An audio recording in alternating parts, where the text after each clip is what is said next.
Well, hello, everybody. Welcome to the Kratom Gals. And a shout out to all of our new viewers that are here with us today. We appreciate you joining us.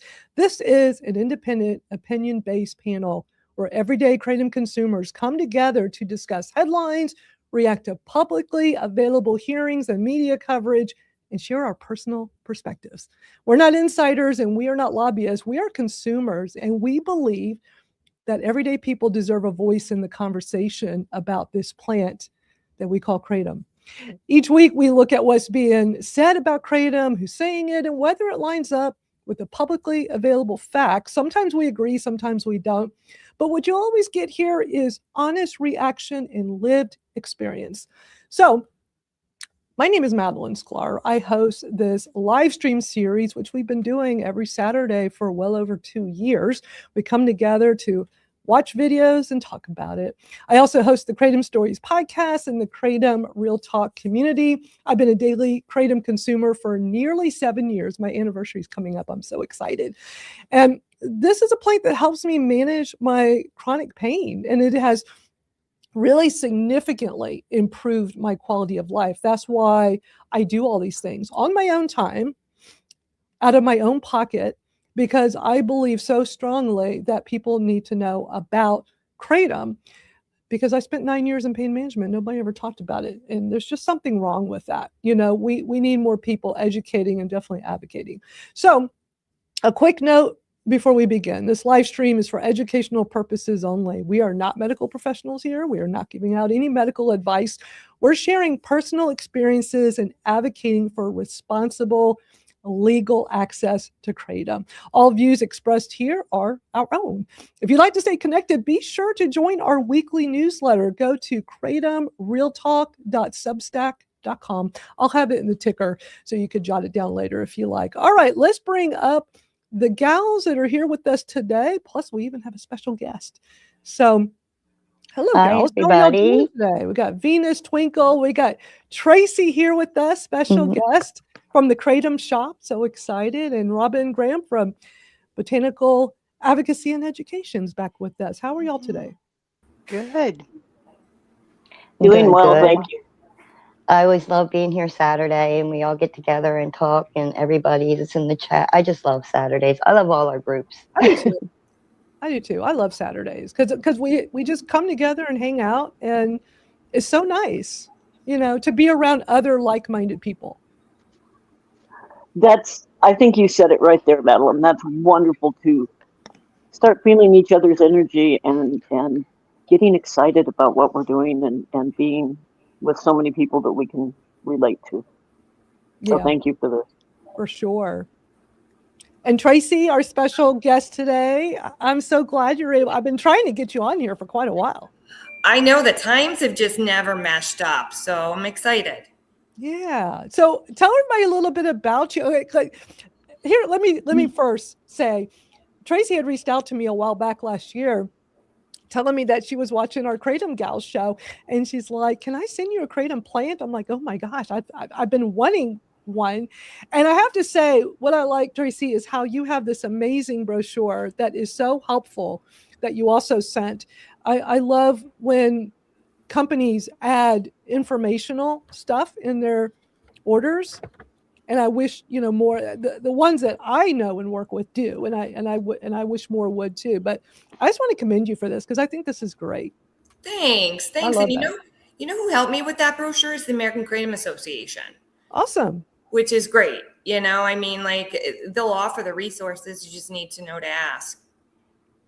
Right. Well, that's great. That would be great for all the stores to give out, like the regular merchants or the brick and mortar 100%. ones. Yeah, for sure. So Tracy, tell everybody briefly about you. So I've been a Kratom consumer for 9 years now. I don't come from the pain side. I started using Kratom for debilitating anxiety. After the birth of my daughter, I got postpartum anxiety, kind of blossomed. I was having panic attacks, several a day. I was afraid to drive my car, and I got to the point where I was afraid to leave my house. I didn't tell many people. I told my GP, and she basically said, "Welcome to motherhood." I reached out to my OB. He said, absolutely, let's get some, meds on board. I tried a handful of different medications. If one didn't work, he'd add one, change dose. He gave me Xanax, which is an extremely addictive medication. I just didn't want to take it. And nothing was working really anyway. So I started doing some research. So if you go back 9 years, that's 2017. Kratom was still a little bit more underground, but it was popping up. Not necessarily for good reason back then. I said, enough people are talking about it. This stuff has got to work. I ordered it from the research that I did online, a reputable vendor, Happy Hippo. They must have thought I was nuts. I sent them like 6 emails asking questions, how do I take this? All the beginner questions. I got my dose right from the first dose. So, it kicks in 20, 30 minutes. I felt it. And it was like the light bulb going off. I'm like, this is what I expected to feel from my, the anti-anxiety meds the doctors were prescribing that I wasn't. All I was doing was gaining weight and being a zombie, and they weren't me. Kratom, it was me, only better. And I haven't looked back since. It was funny. I was watching a recent Kratom Gals podcast, and I am a big advocate in New York. And I started my Kratom journey in like 2017. I didn't know of the fight back then. I didn't know at all that Kratom they were looking to ban Kratom. I don't know why. And now I'm kind of like looking at my customers and the people I know that are Kratom consumers, and like, is the word not out still? So I think it kind of, gave me some ideas of how I can do things differently or better to get more advocacy. I found a local Kratom shop, by far the best quality Kratom, most consistent Kratom I've ever had. When I moved away from, I was in Buffalo, New York at the time. When I moved from Buffalo, I'm like, you guys got to let me open my own shop. And they did. So I opened a franchise of my own near Albany, New York. And it's been amazing. I cashed in my corporate career during COVID. I was furloughed. I'm like, I got some extra time. Let me open this store and see how it goes. Never looked back, never went back to work. This is what I do now. Never expected it to be so gratifying. It is. I've had people come in and they say I've saved their life. So that's awesome. That's my story. That's awesome. We're so glad you're here with us today so we can get your unique perspective on the discussion. Thank you so much I know you'll just be here for the first hour. Robin Graham from Botanical Advocacy and Education's here with us. Robin, it's been so great getting to know you and having you come join and share your perspective as, an OG Kratom advocate. Mm-hmm. Well, thank you. Thank you.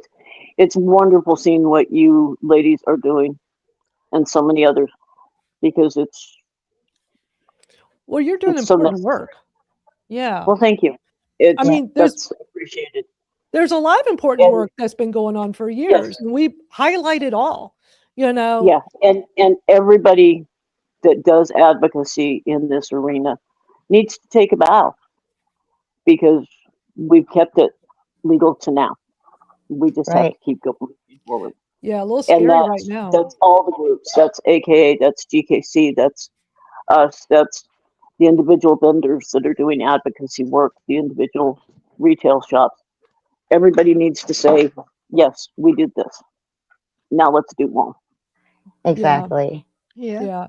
It's great seeing all this grassroots advocacy happening that I love it. We've needed more of it over the last few years. And it's just so great seeing people come together and they are speaking up and speaking out. And it's great seeing We have to quit being afraid of the stigma. Yes.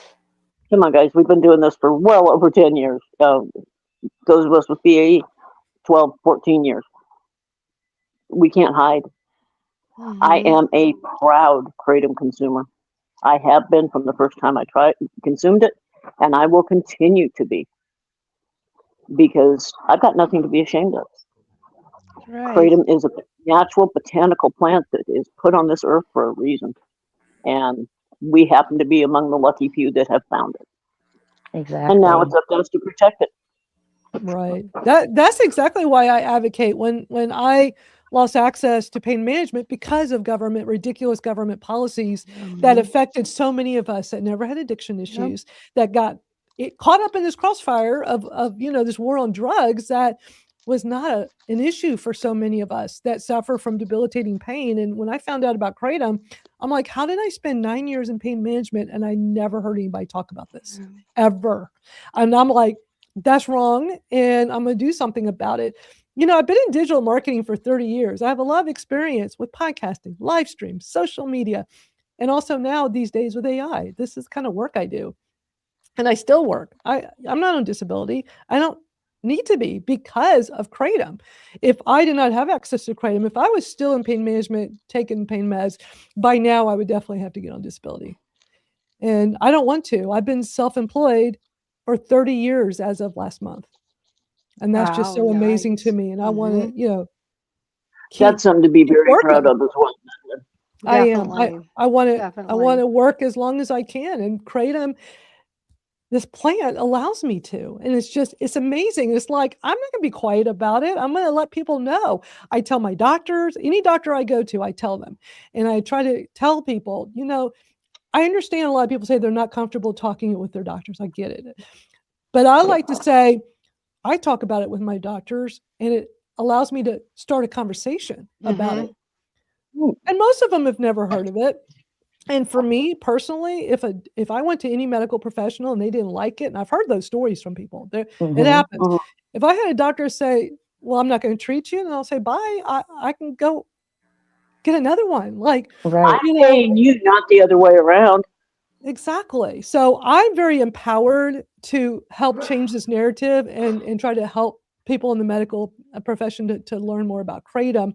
And my primary doctor is so on board with this. She didn't know about it until me.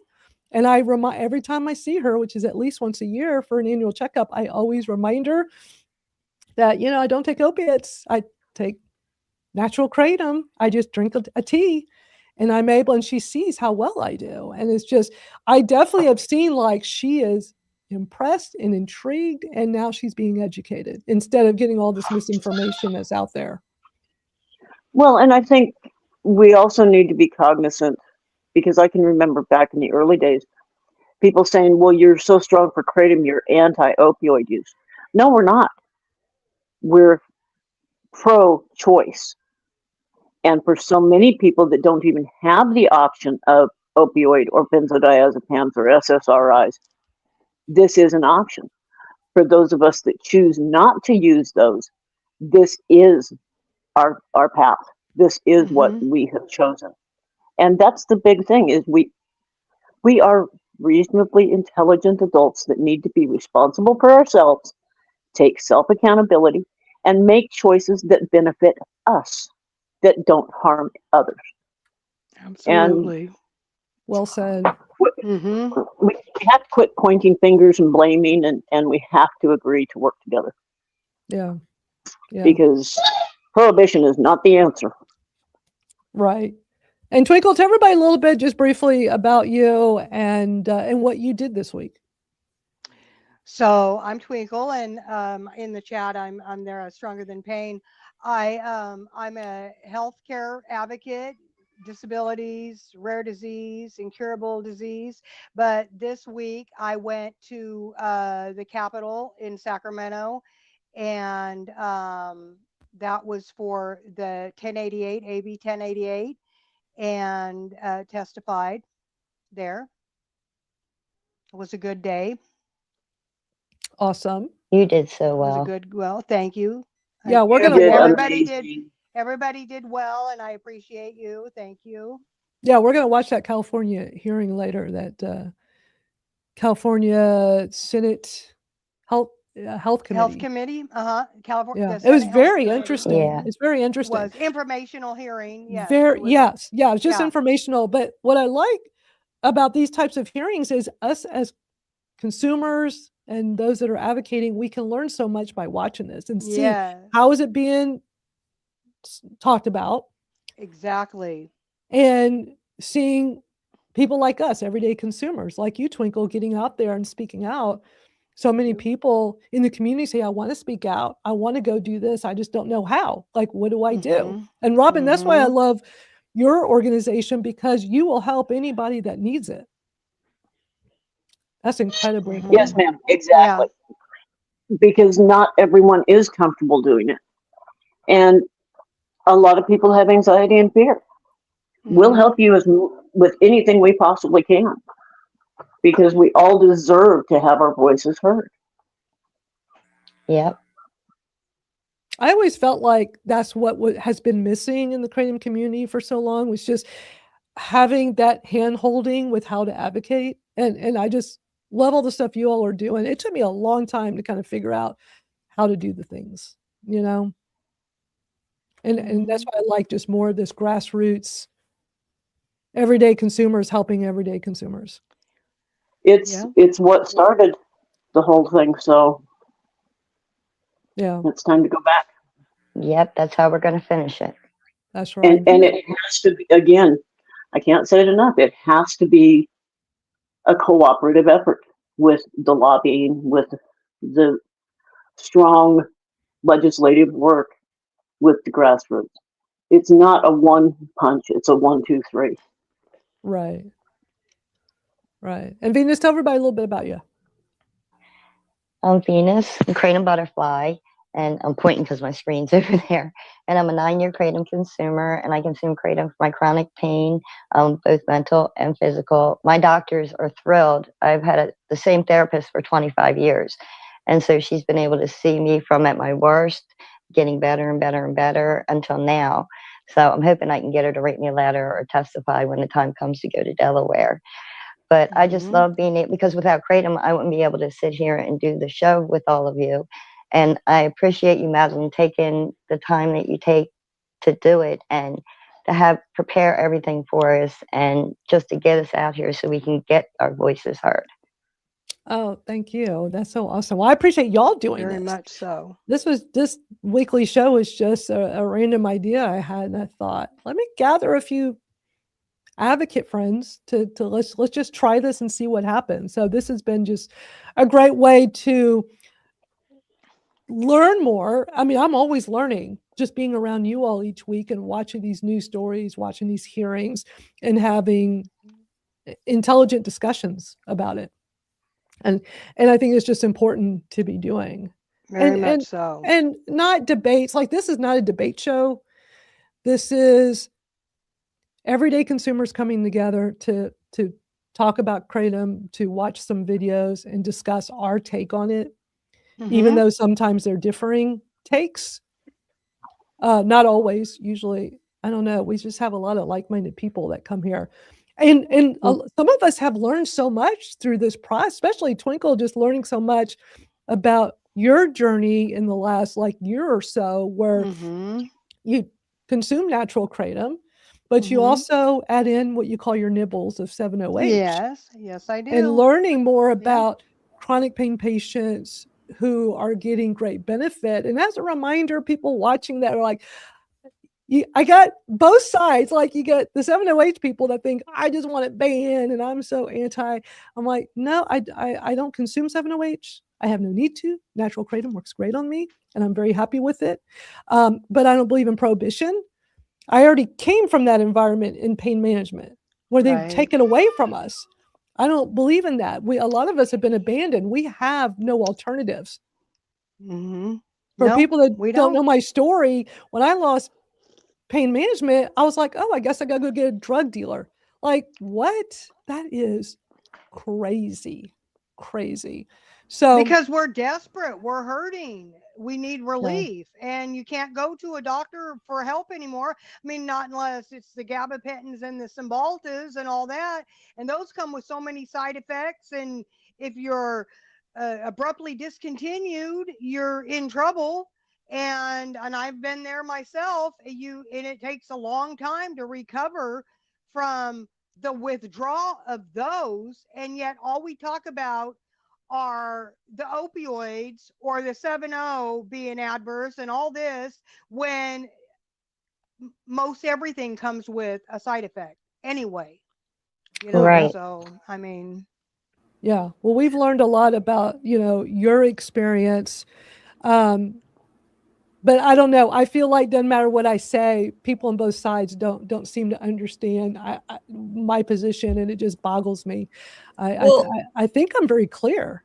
I wanted to say that Twinkle changed my view on 7OH, actually. Thank you. Mine too. Yeah, I just hear terrible story after one after another, customers saying, like, I didn't have time to stop in, so I used the gas station. The guy recommended it, said it was Kratom.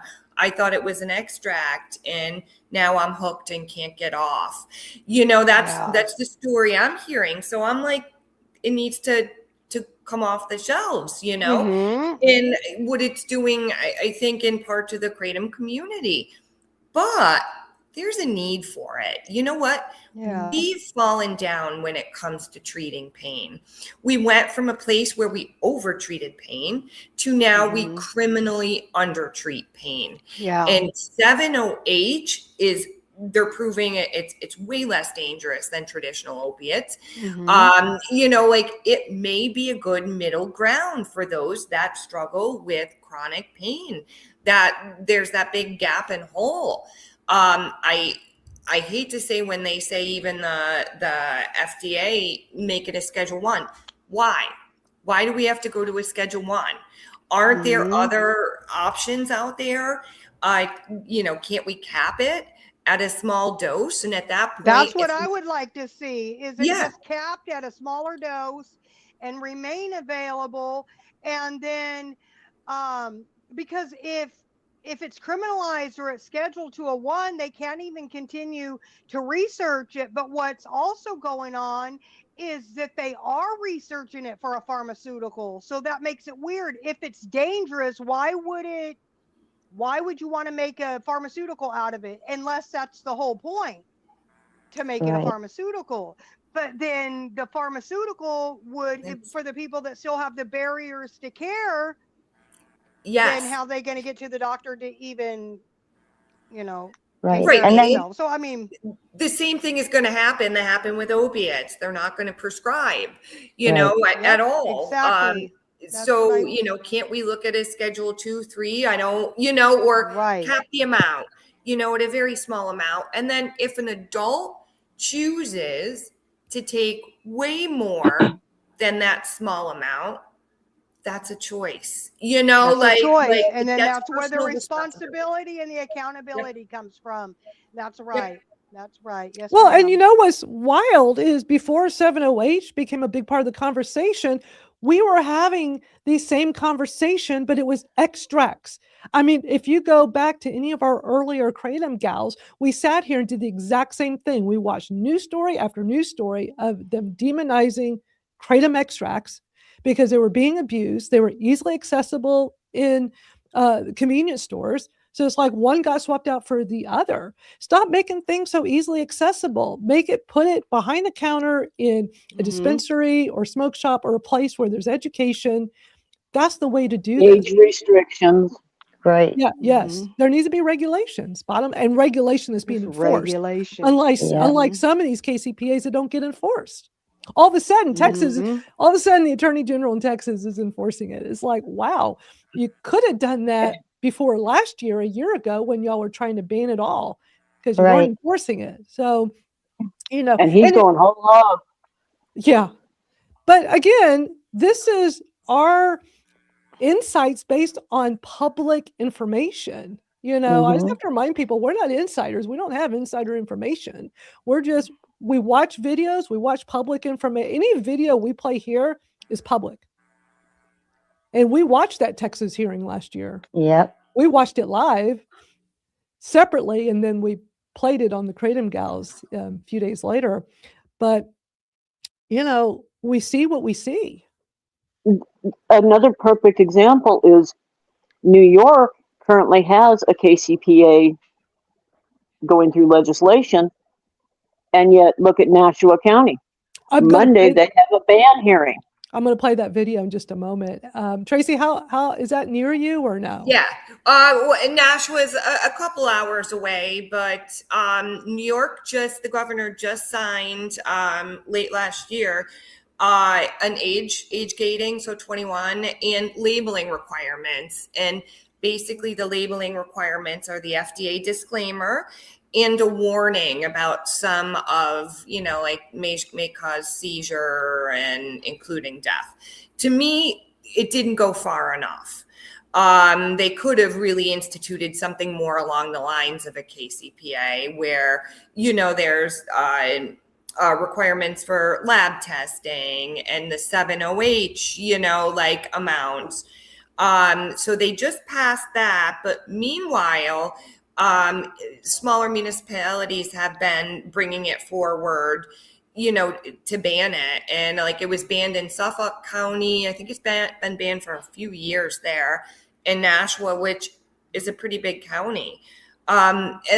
And with all the news of the FDA looking to ban 7OH, like, I don't get why these municipalities are spending taxpayer dollars to do any of this when it's going to be taken care of on a federal level. It's bizarre to me.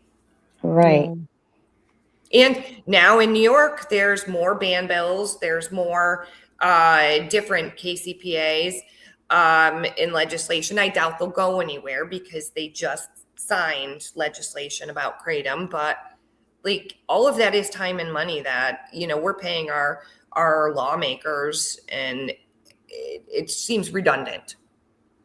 Well, this is a good time to remind everybody, go to botanicalae.org and you can see they have a listing of everything going on, updated as quickly as Robin, I don't even know how y'all are able. There's so much stuff here. Y'all are doing a great job keeping this updated. Very good. But New York, let's go to New York here. Yeah, look at New York. Look at all of these. Holy cow. Yeah, That's a lot. And we don't even have Nashua County on there yet. Wow. Because we just found out about it last night. So Maryland's another one for those of you on that East Coast corridor. Maryland's got several bills coming out. Yep. They come up so quick. It's taken whack-a-mole to a whole new level. Right. It really has taken whack-a-mole to a whole new level. Yeah. And I think the California hearing, they said something that was really telling. We need money. And this is a way to find out. But, and Robin, you would probably be a good one to answer this question. Correct me if I'm wrong, but there's a lot of distributors in the California area because the seaports and things like that. So what happens to the industry as a whole if they ban it in California? I wish I had that answer. It's above my skill set right now. But it is an excellent question because the way I look at the bills, if they're banning it completely across the board, how can they even allow importation?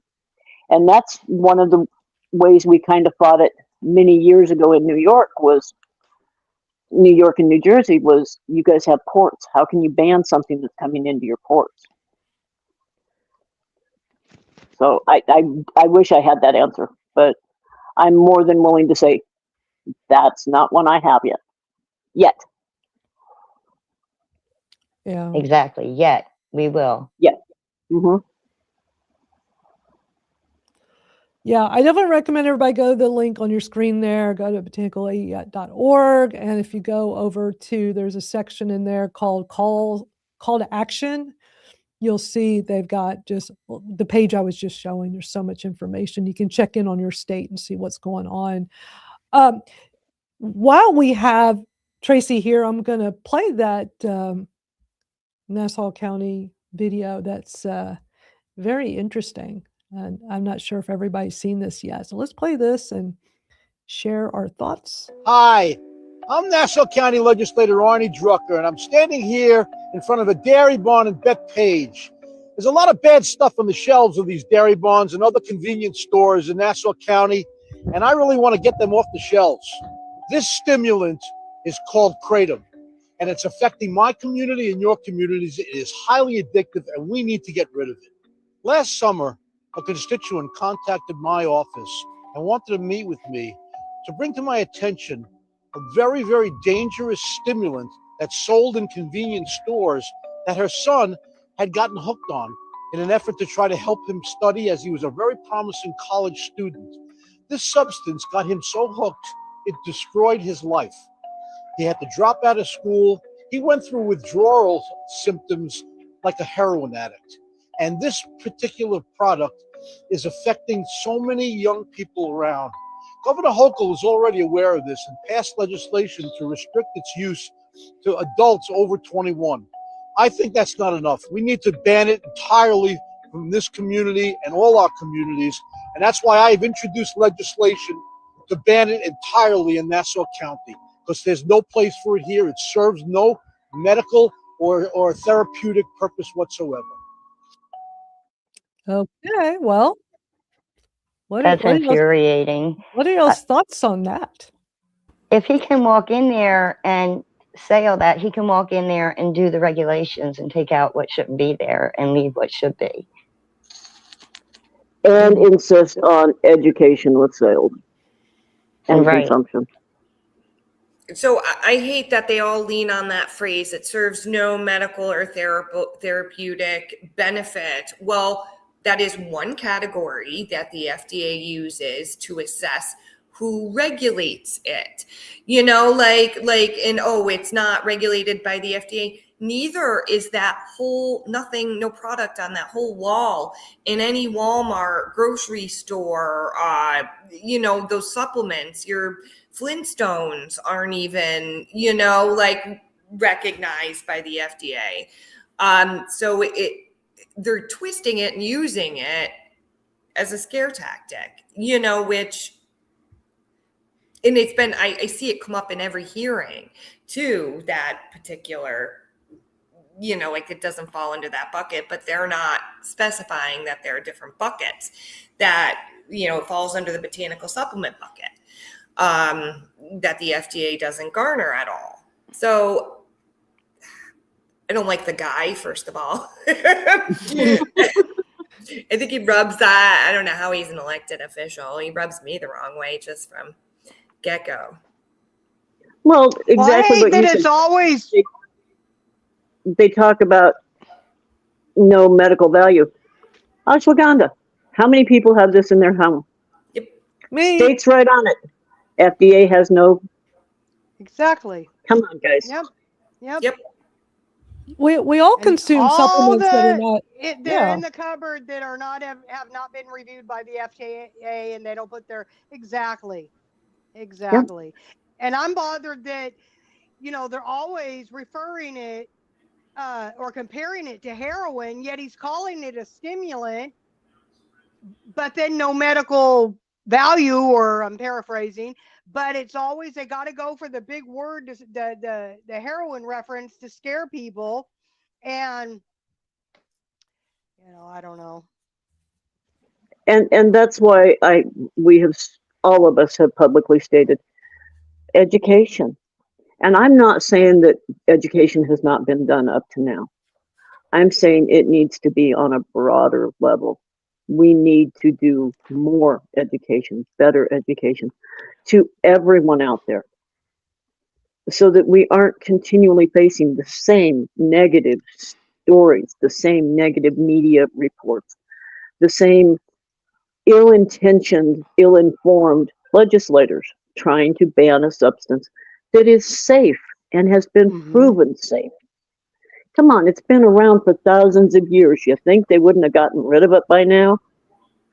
Every single hearing that I've sat in on, there's always one lawmaker that said, I'd never heard of Kratom up until this bill. And well, there's a reason why. It's been here for 50 years in this country. There's a reason why it's safe. and they're reckoning it to some big epidemic. First of all, there's an estimated 25 million kratom users in the United States. It is not a fringe substance. Plenty of people use it. I mean, that's what the population of Texas and like in another state, that's a lot of people. So banning it would impact a lot of people. On the flip side, like it should be, in my opinion, a household word, something that everybody knows about, like ashwagandha, St. John's wort, all of those that, I mean, throughout the years, I think we've all looked at in the grocery store aisle. Kratom should be there too. That would Moringa. Moringa is something like a $6 billion a year industry. Mm-hmm. They aren't attacking it. right. Yep. Exactly. But then again, they attack things that get made to be Low-hanging stronger. fruit. They Mhm. Extracts, again, going back to what I was saying before, were demonized heavily. We talked about it every week here for a long time because that's where all the negativity was focused on before 7-OH hit the market. I mean, I know these extract products help people, but I think it just goes back to not making it so easily accessible, not putting it in gas station where, Mm-hmm. they're not being really monitored, where a kid could get it. But we're all responsible adults. Put these products in places where we can access it. Like, would you see THC products, the legal kind, in a convenience store? Like, they're pretty much in dispensaries or smoke shops, places where Right. it's behind Yep. the counter. Mm-hmm. Mhm. Put And it. somebody that's again, educated is the one that are giving it to you when you go there. They know what they're giving to you. Yeah. or if they don't know, they have a brochure like Tracy has, or other shops have, or other vendors have, something that they can say, hey, we may not have all the answers, but you know what? Go to AKA, go to GKC, go to BAE. You can get those answers. Exactly. We need more Because, of these. Yeah. yeah, No But- one leaves my shop without one. I mean, repeat customers don't want to Yeah. but like and people come to my shop, a lot of first timers, for the education. And like I just said last night, I was helping a woman, through first time use. I'm like, I remember I was sending emails to the online vendor that I purchased from to walk me through it. So I get what it's like using it for the first time, and you do need to be educated. I love that you sent, like you said earlier, when I received an order from you, I love that brochure was in there. Yep. And brands that I use that I've gotten to know, the owners like you, Tracy, that educate and advocate is there. All of y'all that I've gotten to know are all the same. Y'all all first became a consumer and we're like, wow, this is amazing. This is life-changing. I want to do this as a business and advocate and speak out. And I love that. So other companies like Christopher's, Microscope, they all do the brochure thing too. And I love that. And I definitely would like to see more Kratom companies doing it. It's important. I think every single smoke shop, I think every single vape shop, retail store, retail vendor, anyone that sells Kratom should have educational brochures available. Definitely agree. And if you don't Mhm. have one, give us a holler. Quick tip sheet, cheat Yeah. sheet, Yes. just one that they can refer. They'd be able to answer somebody's question or Even if tell it's them what it is. even if it's a simple stand with a QR code Right. Mm-hmm. that they can scan and go to. Mm-hmm. And that's part of our thing of saying we need more education. right. Kratom needs to be as well known, well understood as ashwagandha, moringa, Flintstone vitamins, or the 5-hour energy drinks. People know what these things are because they've been educated. And it needs to be factual information you get online. You go do a Yes. Google search for Kratom and we get all kinds of crazy stuff that's being controlled, and like the government level. And then, they'll even like put like, do you have a drug problem? Do you need drug help? Here's the number to SAMHSA. It's like, what? Are you kidding me? Well, So, and used to be Facebook was the place everybody could go to get questions answered. Now Facebook has everybody so throttled down you can't even type the word out. yeah. So, I used to laugh and say, what are they afraid of? Now I'm not laughing, but I'm still saying, what are they so afraid of? Yeah, I tell people Kratom is a benign plant, but very profound. It's safe, but it works. And I think that's what a lot of people are afraid of. And Facebook, like I have a real challenge advertising my business because my product is right in my company name. It's a blessing and a curse. When you Google Kratom near me, I come up, but I can't advertise because I think I had a Facebook for my shop for a week. Instagram will not let me post anything. Yeah. TikTok, I came up with this great profile and videos, and I put out one video and it shut me down. I think I was on there for like 23 hours. Wow. X is the only one that doesn't care what I post, but it's not a great spot, for advertising. So, Right. And here I'm one of the vendors that gives you good information, useful information, yet I'm stifled. Well, and if you do a Google search for Kratom, the first 3 pages are trash. Yeah. Oh, yeah. So, and how many people realize that? Most people, when you search Google, you take the first 2, 3, 4 answers and you're good. We can't do that with Kratom. You got to dig down.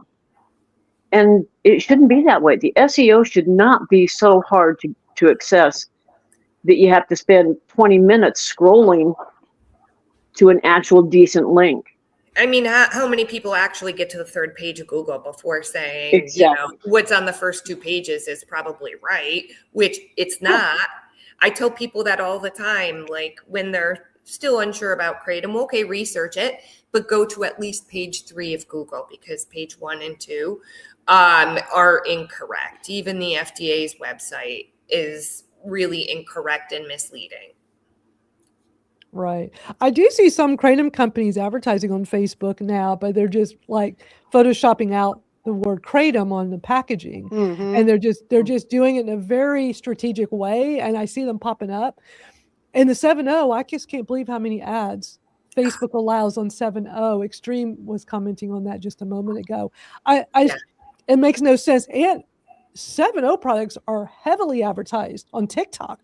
I get them all the time. I'm like, they don't want me to talk about Kratom, but they allow these 7.0 ads.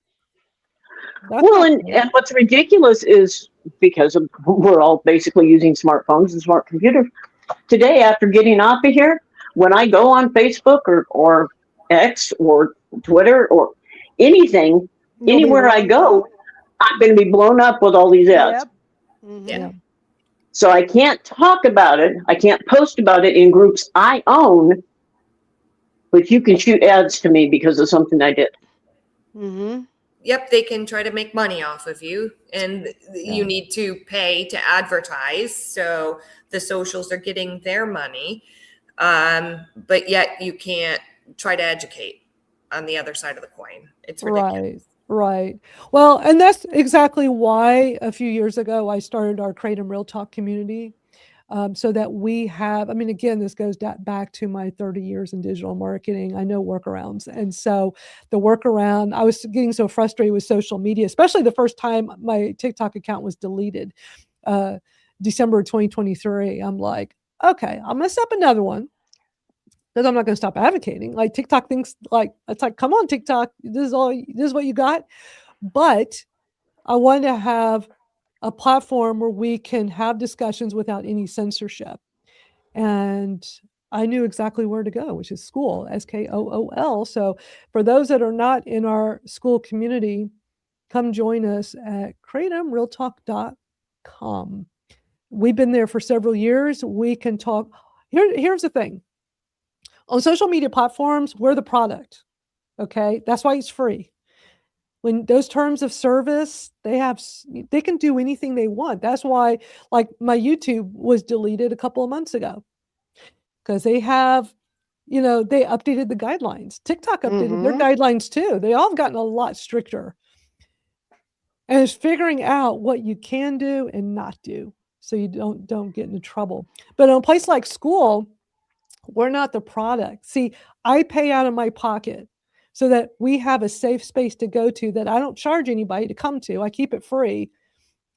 I've been building online communities since the mid-90s. So I know how to bring people together. And I saw that there was a need for this, like all of us consumers, to be able to have a place to talk without we constantly getting in trouble. We still use social media. That won't change because that's how you connect with lots of people. But we need to have a safe space where we can talk about Kratom and not go into Facebook jail or have a YouTube delete you or TikTok. I mean, TikTok's put me in jail. One time we were doing, Venus remembers, we were doing a TikTok live and right in the middle of it, they just turned it off. And my screen went black on my phone. Yep. Because they didn't like what we were saying. And I was trying to tell everybody, like, I know how this stuff works. They use AI for real-time transcripts. Everything as we talk, they're picking up on it. And I guess you say Kratom enough times and they're like, you're out of here. And then for like a whole week, they wouldn't let me be on TikTok live. So yeah, and they picked up on a lot of different words, like the pharmacy words and the different medications. You get a warning coming up, but yeah, that was crazy. I love school because, like you said, we don't have to worry about that. And it would be cool for school to be like a home base for all the other Kratom groups and stuff like that, like for education. Exactly. So y'all come join us for Real Talk. Go ahead. I'm still learning school, but I like what I'm seeing so far. I mean, it's just a forum, really, but also there's a classroom. I have so much information and resources in there, especially for people new. What I used to do a few years ago, people are always reaching out to me on TikTok because they see my videos and they relate with my, talking about going from pain management to Kratom, and people wanting to know, like, how did I start? What did I do? What do I buy? Blah, blah, blah. So I have like a whole section in the school classroom with just all the stuff. So I don't have to keep emailing it. I just tell them to go here, sign up, go into the classroom. And there's so many things in there and so many videos and stuff. I did all this because when I first started in 2019, there was so little educational information. I would have loved to have joined a group like this. So I figured, well, let me start one.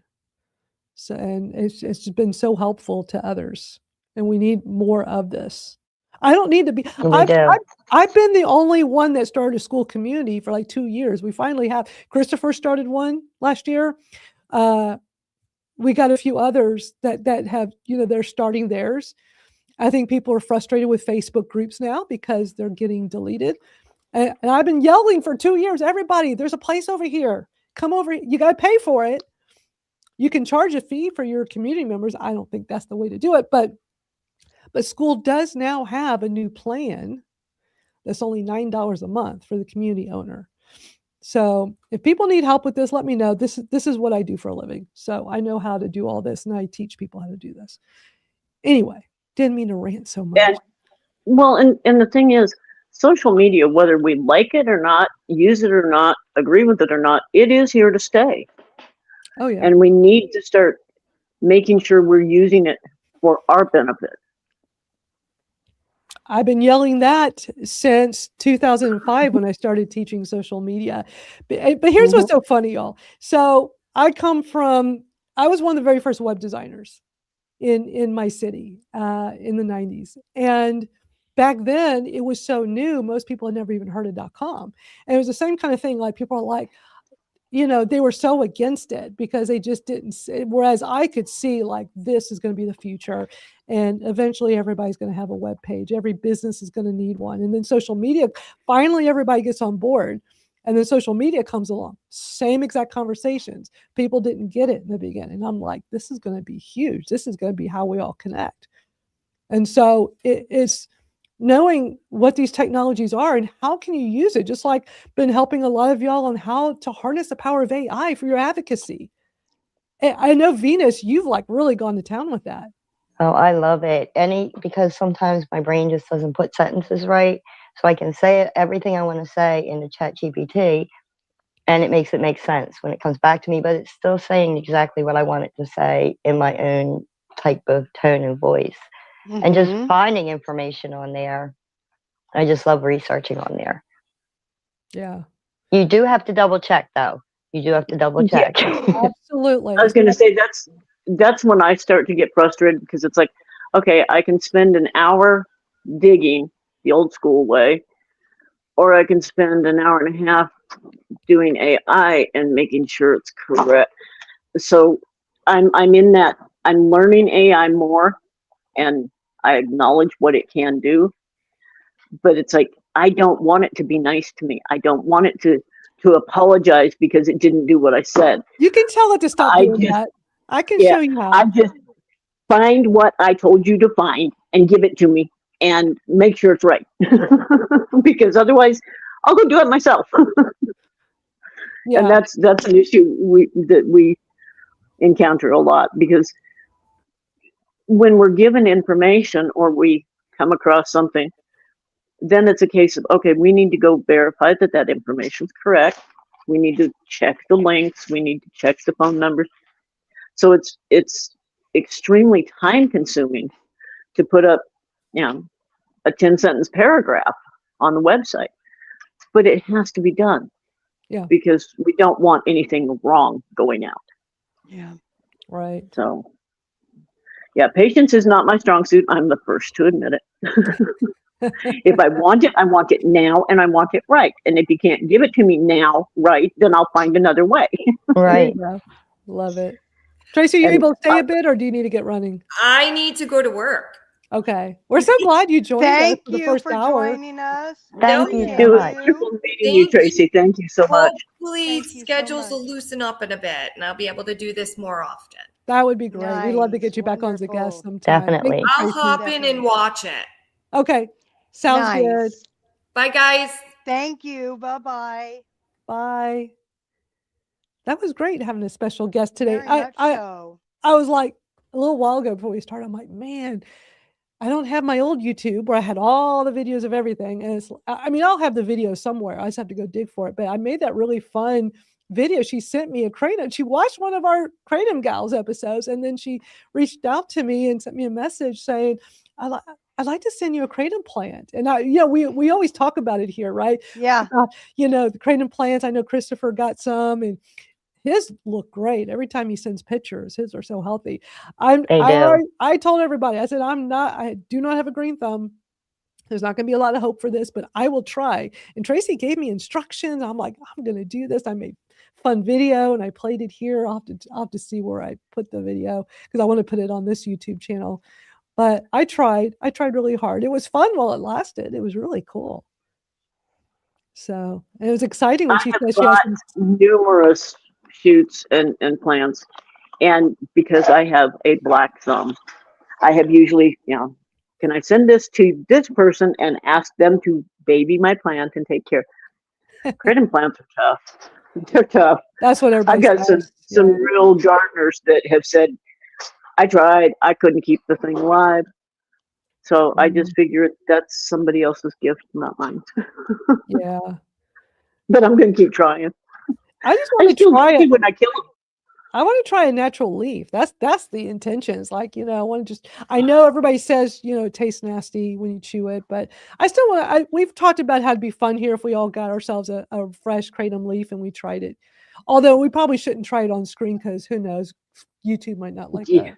Yeah, definitely. YouTube. And for those who are wondering, go ahead. One of the early board members, and one of the original board members of AKA, Will, has Kratom trees, and he gave us a fresh Kratom leaf. It was a wonderful experience. It's totally different than what I expected, I'm used to, I describe kratom tasting like hay dirt because I Yeah. grew up on a ranch. That's the most common descriptor I can think of. The leaf is much more fresh, but also a little bit bitter. And it's a totally different taste. It's a totally different feeling. And the response my body had was different. It was a little less intense than what the kratom powder does. Does it help with the pain? Yes, yes, it did. But you're not ingesting, you're just chewing it and spitting it out, right? I chewed and swallowed. I chewed and swallowed. Because like extracts typically don't work on me. I've tried like the traditional brewing of kratom, and what works for me is ingesting the plant matter. So when I do the swamp water method, I'm not a toss and wash girl. I would never be, but I've been consuming it every day, 4 times a day for almost 7 years. I'm so excited. I'm like, wow, it's going to be 7 years in March. And I have found with all the different experimenting I've done over the years, if I ingest the plant matter with my swamp water tea, it works phenomenal for my chronic pain. But if I try brewing it, and I've tried brewing it different ways, we've had people jump into school and give us pointers and stuff, and I've watched plenty of videos, and I just don't get the pain relief. So for me personally, I've determined the plant matter is what's really helping me, and that would probably explain why extracts don't really do much for me. That's me. I am a toss and wash person, but I have tried it, brewed up in tea. I have tried just mixing it with a liquid and drinking it through the day, and those things just don't work as well for me as toss and wash does. And it's figuring out what works for you, because we're all different. Right. And I love that we can do that because of kratom, that it allows us each to do whatever works for us. And we have so many different scenarios, but the ending is the same. We get relief. Right. And that's the big thing. We have such a convenient society now. It's all so quick. Everything is fast. Yep. And kratom is not a one size fits all. We have to spend some time with our bodies and ourselves and figure out what works, which way works, which kind works, and how much. And I think that can be frustrating, especially to new consumers. They're used to, here, take a pill and you're done. Okay, take 2 pills and you're done. Kratom is not that way. No. The biggest advice is start very low, less is more, and journal everything. Track everything you do. That was the smartest thing I did early on. I learned a lot from, there was a Facebook group. And ironically, it was a Facebook group primarily of people using kratom for their addictions, coming off of like hard drugs and opiates and things, the people that were abusing drugs. And I was trying to find one that was really geared for pain management. But what I discovered was this group did have pain people in it, but not nearly as many. But I just lurked in the beginning. I learned, I watched, and then I started asking some questions and explaining my situation. I just wanted to gather as much information as possible. And that was one of the smartest things people were telling me, is to keep a journal of your dosing. And I still have it. I still keep it on top of my desk, because this was life-changing. I just had found like this little empty journal thing, and I just wrote with a Sharpie kratom. And I put some notes from when I was learning on the Facebook group, and then I wrote day 1, Saturday, March 30th. And I jotted down everything I did and how I did it. Not super detailed, just like which one I took, how much, and how I was doing it. Like my very first one said I mixed it in hot water and added chocolate milk, because everybody said it tasted bad. And I'm like, well, chocolate milk people said chocolate milk was a good way. And I still had a lot of pain. I'm writing down, I had all this pain still. My pain level was at an 8, and I had not taken pain meds since the night before. But I did put down I was 10 hours opiate free. That never happened because I have really debilitating pain. And then, I tried again, still had some, but this is what helped me figure out, because then I switched to OJ. And I found that with orange juice, I did a lot better. And then I tried capsules. And I was like, no, capsules didn't work on me. And I remember people saying poke holes in them. And I even wrote down, I poked some holes. My back hurts and is radiating. But I put good news, 25 hours since pain meds. I was so proud of myself. That is Wow. And this was amazing, to just keep notes of what I was doing, how I was doing it, what time it was, what day it was. And over time, I figured it out. I know some people, the very first time they try Kratom, is magic, and that's awesome. A lot of us, it takes trial and error. And if because of this, I was able to figure it all out and look at my notes. I'm one of those that the very first time I took it, well, technically the second, because the first time I tried toss and wash by what somebody told me online and was a failure. So technically the second time I took it, because I mixed it with peanut butter, and I started with just under half a teaspoon, and that's been my dose ever since. Nice. But I even knowing that, I still kept a journal, because I realized every time I would have something from a different vendor or have a different strain, I would have a different reaction. And it took a while to get to know what that was going to be. So being able to go back and look at that and go, okay, this is what I did and this is where I've come from. I would keep that journal forever, Madeline. Oh yeah, I love just having it on my desk, because it reminds me of where I was and how far I've come. And because of this plant, I'm able to live a very completely different life. I know I don't look like I suffer from debilitating chronic pain, and debilitating is not even a strong enough word. Like with high-powered opiates, Oxycontin, Percocets, day in and day out, gabapentin, muscle relaxers, all of that daily, high doses, because I process quickly. I did the pharmacokinetic test. The doctor was smart enough to have me do that. And still, on a good day, my pain level was usually a 7, sometimes a 6, not very often, but usually a good day be 7. Most days it was an 8 or 9. Sometimes I'd be at the doctor saying my pain level is an 11 today. Like it really bad degenerative disc disease in my neck and back. And with Kratom, like, I am so comfortable sitting here. We've been here for just over an hour, and I'm very comfortable. And it's because of Kratom. If I was still in pain management taking opiates, I would not be able to sit this long. No, me either. I wasn't even upright at all when I was on pharmaceuticals. And I just found my journal. Every once in a while, I'll find one from around the house from 20 years ago that I opened up, and it was just so depressing, talking about like every hour, I don't feel better yet. You know what I mean? I just took my medication. When's it going to work? And it's just, I still can't read it all because it still affects me. And I'm just starting to be able to journal now again, just because journaling all that horribleness, I just didn't want to do it anymore, you know? So. Yeah. Well, let's watch the California hearing. It's kind of long.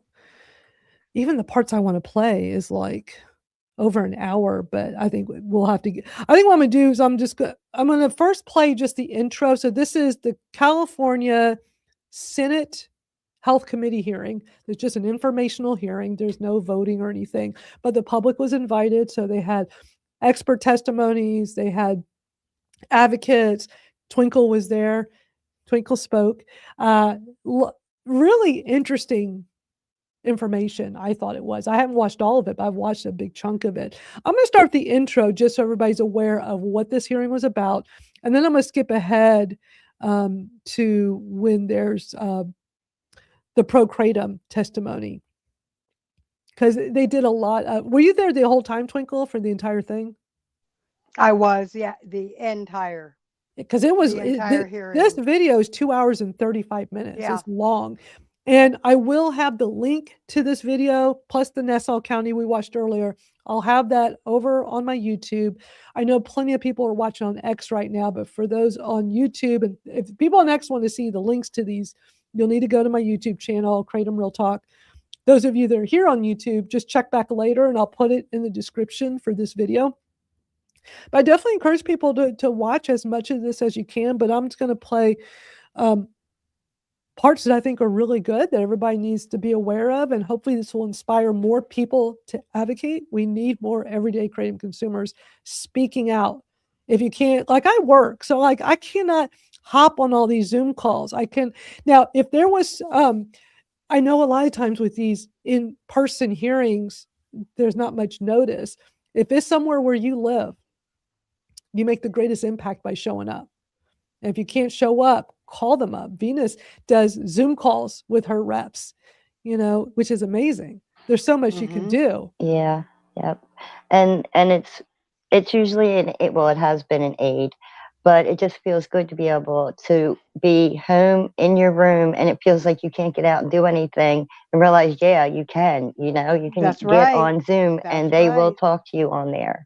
And it can be about anything too. You know, it doesn't just have to be about Kratom. Right. But yeah, you know, talk to your reps at every level, local, state, and federal. You'll make the biggest impact. But when these other hearings are happening, these Zoom calls or just the different things that come up, no matter where you live, you can send an email. You can make a phone call. You can go, a lot of these Zooms you can go to. Sometimes they specifically say it's only for local residents. But a lot of them do let you come from out of state and get on there. Yeah. But do something. Like with me, we just found out that Montana is pulling a border pharmacy stunt to have regulatory hearings on this coming Friday. I live 4.5, almost 5 hours from Helena. It's winter in Montana. I'm not driving to Helena, Montana right now. Yeah. That's understandable. But I can do Zoom. I can do phone calls. I can do teleconferencing. Absolutely. And believe me, I will be. I'm a registered nonprofit in the state of Montana, and you want to try and ban this? No, I don't think so. I mean, at minimum, everybody should be empowered to go and email these legislators, whether you live in that community or not. Just know you make the greatest impact when you're the resident, you're the constituent. Is so incredibly important. And, you know, there's lots of resources. There's American Kratom Association. There's the GKC, Global Kratom Coalition. There's Robbins Group, Botanical Advocacy and Education. We have lots of resources. Go sign up for everybody's newsletters, get information, and take action as you're able to. I email every time there's something that comes up. I'm on so many different emails and newsletters. When I see the action to take, I go take it, you know. So and take the time to email individual, right. unless it's a specific request saying email the committee here, do that, but then go in and take time to email your representatives especially. Yeah. And the other thing that I just started to don't do the BCC and blast, because 95% of the times that may get kicked out. Yeah, they send you back one of those mail demon things, that's what I call them. But what I also do with my mom is I will have I'll give her a subject line and the link to email, and then she can just click on the email link, copy, paste, and have the subject line right there too. And later on, she'll look into the actual bill. But that way, she's able to get emails to them too, because we really need family members doing that and showing them that it's not just us. We're not out for our drug of choice. You know what I mean? This helps us. And our families wouldn't be standing up for us if it didn't. Exactly. That's right. Those are big words right there. Thank you, Venus. Yeah. That's right. You're welcome. So I'm going to play California. I think we're just going to mostly just play through some of this, but I'm going to first just start with the intro, and then I'll queue up where I'm going to move forward to. But this part is pretty brief in the beginning, so let me start with this. Good afternoon. Today we will be discussing Kratom and 7-OH with the focus on public health risks and regulatory gaps here in California. Both the FDA and the California Department of Public Health consider Kratom and 7-OH products to be unlawful. Yet you can still find these items on the shelves of smoke shops, vape stores, gas stations, convenience stores throughout this state. There have been bills attempting to regulate kratom over the last few years. One of those bills, AB 1088 by Assemblymember Baines, will be considered in this committee later this year. These bills have been at the center of conflicting claims about kratom and 7-OH safety and its potential for abuse.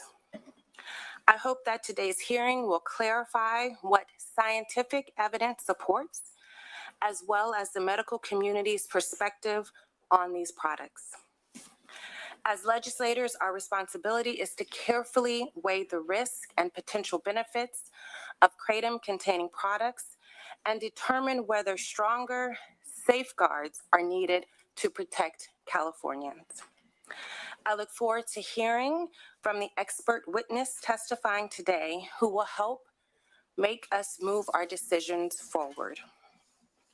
After our panelists have presented, we will have a maximum of up to 1 hour of public comment. With that, we will proceed with our first presenter, Dr. Igor. All right, I'm going to forward now because those that want to watch the whole thing, you can go, to the link. But I want to get to where we hear, a lot of the kratom information from, our side of this. And then there'll be some testimonies from the public as well.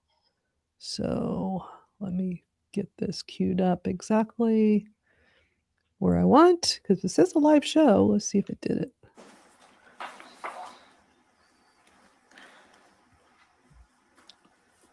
And heads up, we're going to listen to both people talking about natural kratom and people talking about 7-OH.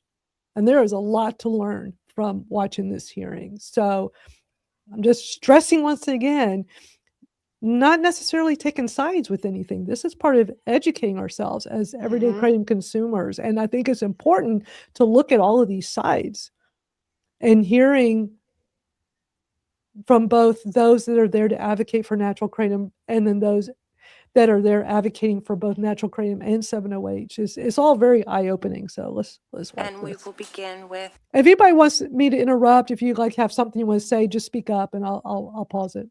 Matthew Lowe. Thank you very much. Yeah.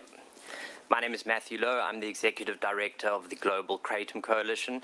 We are a coalition of scientists, natural kratom industry leaders, and consumers fighting to protect access to natural kratom leaf products. Natural kratom leaf is a botanical from Southeast Asia. It's been consumed there for centuries. And I want to be clear, it's been consumed in the United States for at least 50 years, since the 1970s. Natural kratom leaf is a complex botanical. It's made up of 50% fiber, 25% antioxidants, and 50 different alkaloids that give it its unique effects. Mitragynine, as we've discussed today, is the most abundant alkaloid. 7-OH is found in trace amounts in dried leaf kratom.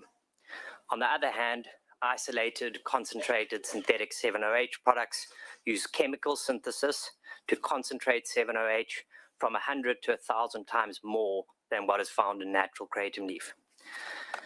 These are not the same products. They are different exposure classes entirely. Let me give you an analogy. Apple seeds contain trace amounts of amygdalin. When you eat an apple, your body produces a tiny amount of cyanide from that amygdalin, too small to harm you. Now imagine a company extracts the amygdalin, processes it chemically to produce cyanide, and sells cyanide tablets and calls them apples. When regulators express concern, they say, this is safe. Look at the safety profile of apples. These are not the same thing. That's what's happening here today. I want to bring your attention to something that happened in Kansas City this last 2 weeks. They unanimously passed an ordinance to ban concentrated synthetic 7-OH and regulate natural kratom leaf. This is what other localities in California have done as well that we've discussed today. Why does this matter to California? Well, because Kansas City is ground zero for this debate. It's home to Vince Sanders and American Shaman. They're the largest manufacturers of concentrated synthetic 7-OH in the country. Kansas City Star investigative journalist David Hudnall has been covering this story over the last year. He's covered the warning letters put out about concentrated synthetic 7-OH in July 2025. One of those letters went to Vince Sanders. What followed was the FDA's recommendation that was made on the 29th of July to schedule concentrated synthetic 7-OH. The Missouri AG started an investigation into the 7-OH industry, and in December, the feds raided Vince Sanders' operation and seized a whole lot of products. After the raid, this was discussed in Kansas City, and Hudnall, who's written these pieces on this industry, wrote, "The council was wise enough to distinguish natural kratom leaf from a lab concentrated alkaloid pressed into tablets sold as a quick hit. Treating those as the same would have been misguided." California has that same choice to make today. This choice will impact more than 3 million consumers that use natural kratom leaf for its functional benefits, and again, have done so for 50 years. The federal government has already drawn this line through their recommendation to schedule concentrated synthetic 7-OH. 13 other states have passed regulations similar to what has been proposed today. These regulations regulate natural kratom leaf, age gate, appropriate labeling, and prohibit these synthetic derivatives. That's the right thing to do. I want to further press the point that Florida and Kentucky have taken action to schedule concentrated synthetic 7-OH. They set a limit of 400 parts per million on a dried weight basis. So that's the distinction between what is found naturally and what is synthesized and concentrated. I just want to say that, and you'll probably hear this today, that this is a market share war. This is not a market share war. Since 2019, states driven by scientists and the natural kratom leaf industry have put this cap on the amount of 7-OH that can be found in a kratom product. That cap aligns with what's found naturally. Any kratom or natural kratom company could have gotten into the 7-OH industry. They have not. Why? Because it's morally reprehensible and it's dangerous. In recent news articles, a reporter asked Sanders, who's the inventor of these products, "So 7-OH hasn't had any human trials for regulations or anything like that?" He said, "That is correct. The human trials are people that are choosing to use it." That unbridled sale of concentrated synthetic 7-OH is a mass, uncontrolled human experiment conducted on the American population. That kind of drug development is the purview of pharmaceutical companies and FDA approval. Studies show concentrated synthetic 7-OH causes morphine-like respiratory depression. Natural kratom leaf does not. Unlike natural kratom, concentrated synthetic 7-OH has no ceiling effect.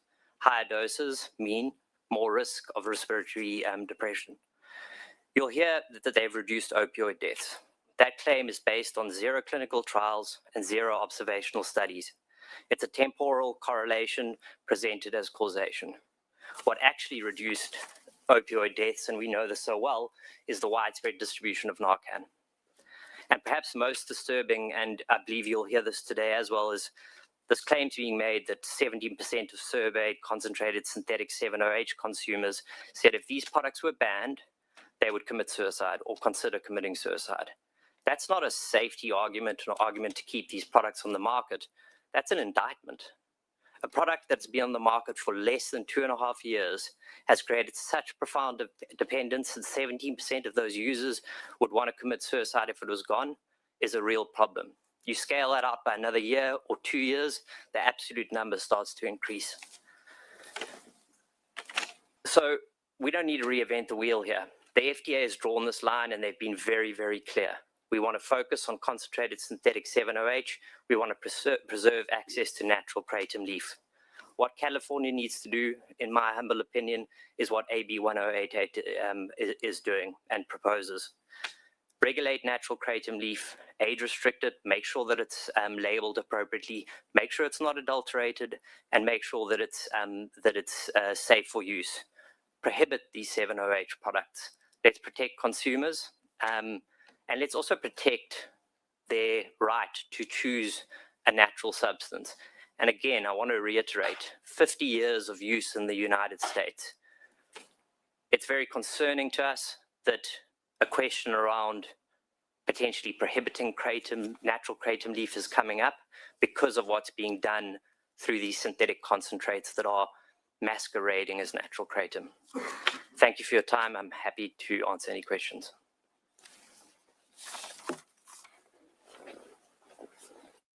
Can you hear me? Is my mic on all right? Thank you. Thank you, Madam Chair, and members of the committee who are here today and who have afforded me the opportunity to testify. My name is Sheldon Bradshaw, and I'm the FDA Regulatory Counsel for Botanics for Better Health and Wellness. I am an FDA regulatory attorney and previously served as the Chief Counsel of the United States Food and Drug Administration. Our organization advocates for evidence-based regulation of plant-derived products. As a result, we support efforts to ban chemically manipulated synthetic drugs that masquerade as botanicals, such as 7-hydroxymitragynine, or known as 7-OH, and support common sense regulations on, rather than a ban of, the natural botanical kratom. Such regulations would include age gating, testing, packaging and labeling requirements, particularly testing regarding the quantity of 7-OH in the product, and very clear requirements that has to be indicated on the package and labeling of the product. And perhaps most importantly, a requirement that these products comply with all FDA regulations governing the marketing of dietary supplements. Kratom is a botanical in the coffee family that has been safely used for centuries in Southeast Asia. It contains at least 50 unique alkaloids, the most predominant of which is mitragynine. At the outset, it's critical to understand that synthetic and semi-synthetic 7-OH is not a natural botanical and is not kratom. Importantly, the two can be distinguished. First, the misconception that 7-OH is kratom was perpetuated by the 7-OH industry, which often used vignettes of kratom leaves on their packaging, along with claims that their products were natural or contained kratom. The purpose of this canard was threefold.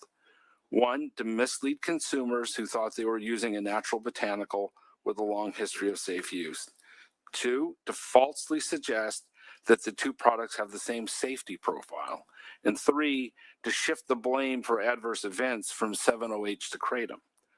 Second, when kratom leaves are first harvested, they do not contain 7-OH. Post-harvest, trace amounts of mitragynine convert to 7-OH due to oxidation. Realizing this, entrepreneuring chemists, that I like to call bathtub chemists, began exposing mitragynine to toxic oxidizing chemicals. Think of the chemicals found in things like bleach, Drano, pull shock.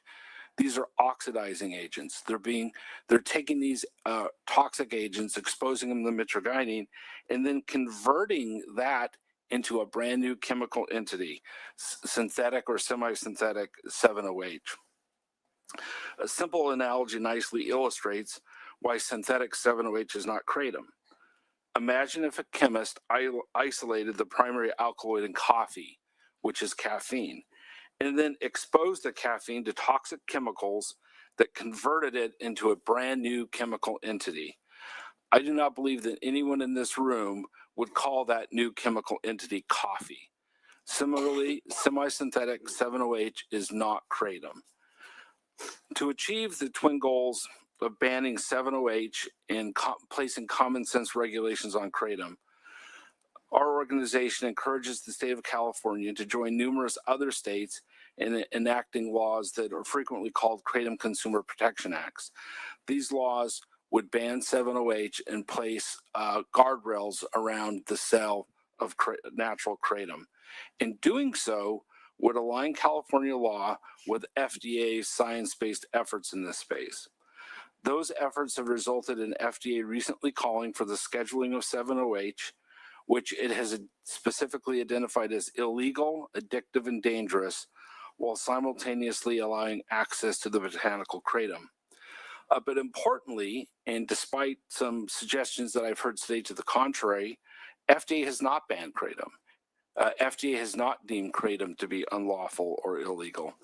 When FDA took steps in July of 2025 to initiate the scheduling of the synthetic drug 7-OH, the agency took great pains to explicitly note that its actions were not focused on the natural kratom leaf products.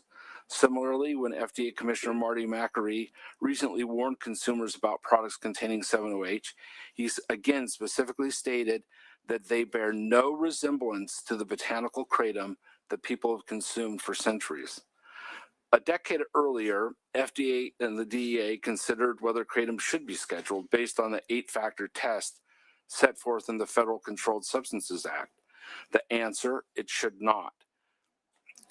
FDA, with the encouragement of Congress, the Department of Health and Human Services, and the National Institute of Drug Abuse, abandoned the idea.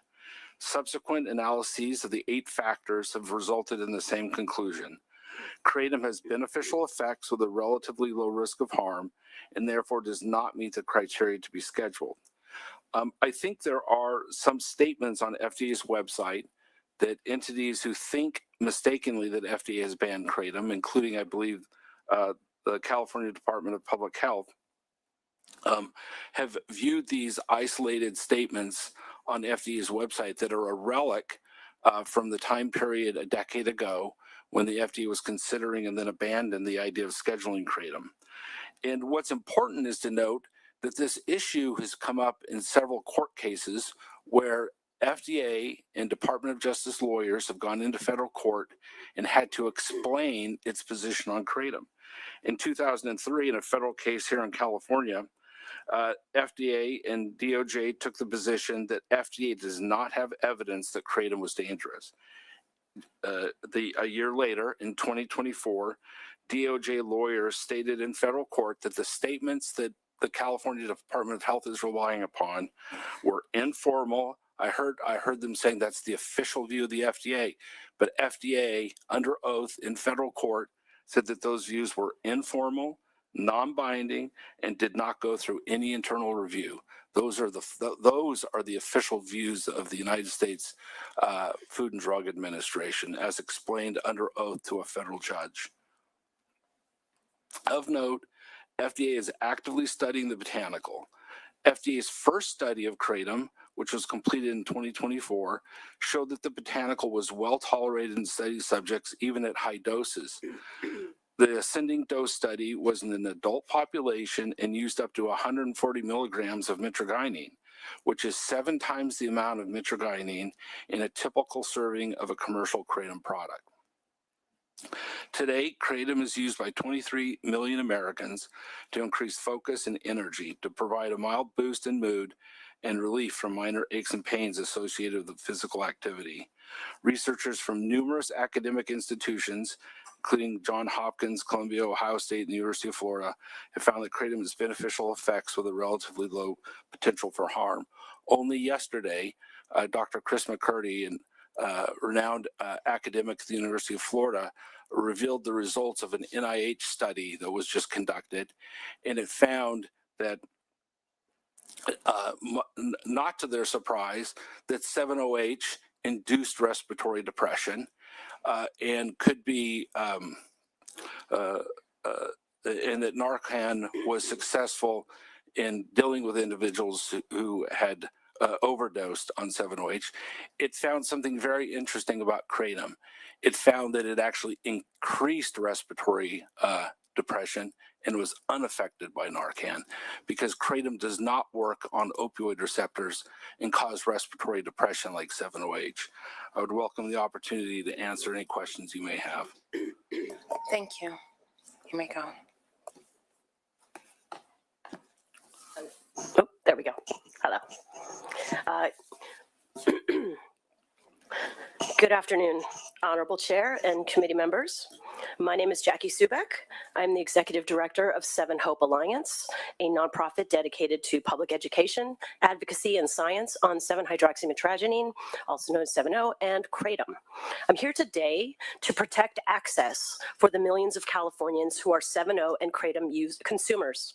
Thank you for holding this informational hearing today. This is exactly what is needed: thoughtful study sessions and more research, not rushing to bans. As we all know, drug policy is complex and public health decisions can have unintended consequences. 2.4 million Californians are using Kratom and 7.0 products. We are working adults, parents, veterans, teachers, and healthcare professionals, many of whom struggle with great pain. Madam Chair, you asked us last year for clinical research on 7.0, and we listened. Our recent research study of 1,521 7.0 consumers shows that 74% use it specifically to manage their chronic pain, often as a safer alternative to more dangerous prescription or street opioids. And further, many more are using these products as harm reduction tools to reduce alcohol use or transition away from illicit drugs or pain pill addictions. The average 7.0 consumer is a 41-year-old working man, often a father, trying to maintain balance, stay employed, and take care of his family.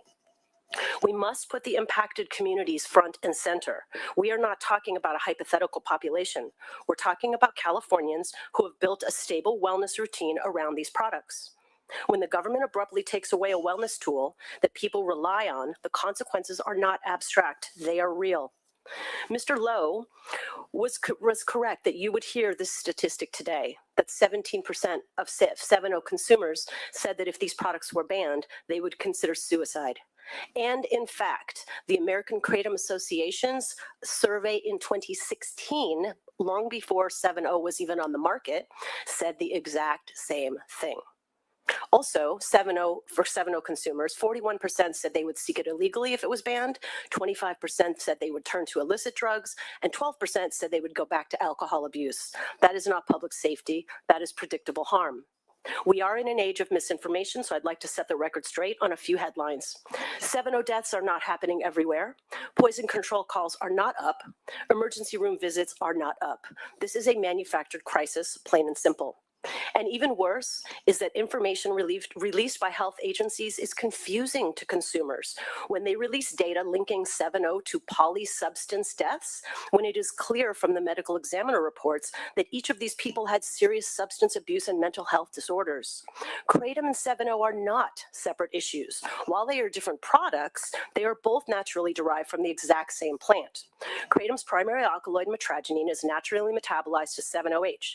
Every single human being who consumes Kratom will have 7.0 in their body within the hour.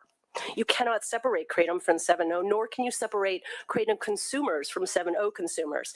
Think cannabis flower and cannabis gummies. Same consumers, same plant. Prohibition is not a public health strategy. And so no matter what is said here today, banning one alkaloid in the Kratom plan does not solve anything and is only going to make things worse, likely resulting in an entirely new health crisis for Californians. We have decades of evidence from the U.S. war on drugs that prohibition does not eliminate demand. It eliminates safety. And we're already seeing this dynamic play out. When the state of Florida banned 7.0 last year, overdoses rose by 300% in the first month alone. That is what happens when lawmakers remove a low-risk product from a community that still has pain, still has addiction, and still has demand. The demand doesn't disappear, it just relocates. We do not need to repeat that here, and we do not need to add more crimes to California's books. I want to put risk into context. California regulates products that have real harm. Tylenol kills hundreds of people per year. Alcohol kills millions, and even laundry detergent pods injure thousands of people every year. We do not ban everything that carries risk. We regulate it, and we label it, and we package it safely and keep it away from children. Our government should not punish people for how they survive, especially when they're trying to avoid overdose, or relapse.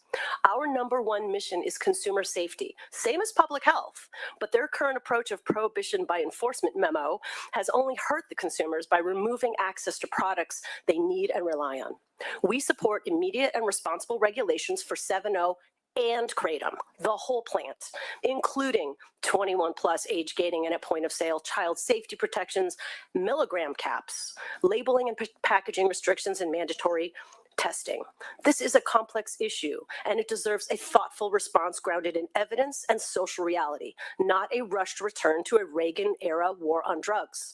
California should lead with responsible regulation and compassion, not criminalization. This is one plant, one community, and one clear pathway. Regulate the whole kratom plant for safety. Thank you.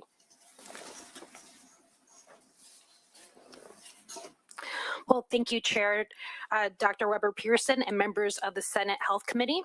My name is Dr. Michelle Ross. I'm an addiction scientist and court-qualified expert on Kratom and 7-OH. I'm the principal scientist at Infuse Partners, author of the book Kratom as Medicine, and I also advise the nonprofit 7 Hope Alliance. 5 minutes is not long enough to discuss the science and potential of the kratom alkaloid 7-OH, which is an analgesic, anti-inflammatory, and antioxidant compound that even has therapeutic activity against HER2-positive breast cancer. As a plant-derived partial opioid agonist, 7-OH is safer than other full opioid agonists, not more dangerous. I'd also like to clarify some of the things that have been said today, some of the misinformation that's been spread about kratom and 7-OH. For example, I really do think that even kratom risk in 7-OH is being blown out of proportion. The federal database, the SUDORS database, SUDORS, has statistics about what percentage of fatal overdoses in the United States and even by state is associated with kratom on board. And this doesn't mean kratom, for example, is a cause of death. It's just on board. Every year, 2020, 21, 22, 23, and 24, only 2% of fatal overdoses those descendants had kratom and very clearly here mitragynine in their system. And by the way, since 24% of mitragynine in kratom is converted into 7-OH, every single one of these deaths where kratom was acknowledged, obviously they would have 7-OH in their system as well as a metabolite. The number has not gone up over years, even though in 2023, isolated 7-OH products were introduced and would have been considered kratom products because, again, the differentiator between 7-OH products and kratom products is actually a false one defined by the kratom industry, not by the science. So I'd like to say that again, this is sort of what we're seeing here is sort of a manufactured crisis, and it might be in part because there's a lot of confusion over the data. There's a lot of confusion over the papers out there, and I have to say that this is a false narrative separating 7-OH from kratom and portraying 7-OH as uniquely dangerous while labeling kratom leaf as safe and natural. The background analysis and even the expert materials cited in this debate rely on falsified research that has required publication corrections, and this is rare, by the way, publication corrections for failing to meet editorial standards. So things like lying about how potent 7-OH is compared to morphine. One of the things that you'll hear that is 13 times more potent than morphine, or that it binds to the opioid receptor more strongly than morphine, or that even most of the products in the market are sublingual, or they bypass first pass metabolism, they go straight, into the bloodstream. These are all falsehoods that have actually been corrected in the scientific literature by addiction experts. So it's not just me, or it's not like industry experts. These are independent addiction experts that are going, the publications are wrong. There's something here. And there's also an ongoing investigation, an ethics investigation at the major kratom research institute in the country right now. Taken together, this reflects a troubling pattern of scientific distortion in the 7-OH and kratom literature. So I really want to say that all these bans that you're hearing about in Orange County, Riverside, Fresno, et cetera, they're reporting some of these inaccurate claims verbatim. This is serious and this is wrong. Californians deserve legislation grounded in accurate science, not in flawed or corrected research. It's also really frustrating. This is the third time that California has tried to, work on kratom policy. And I think it's really important that we do have a regulatory framework.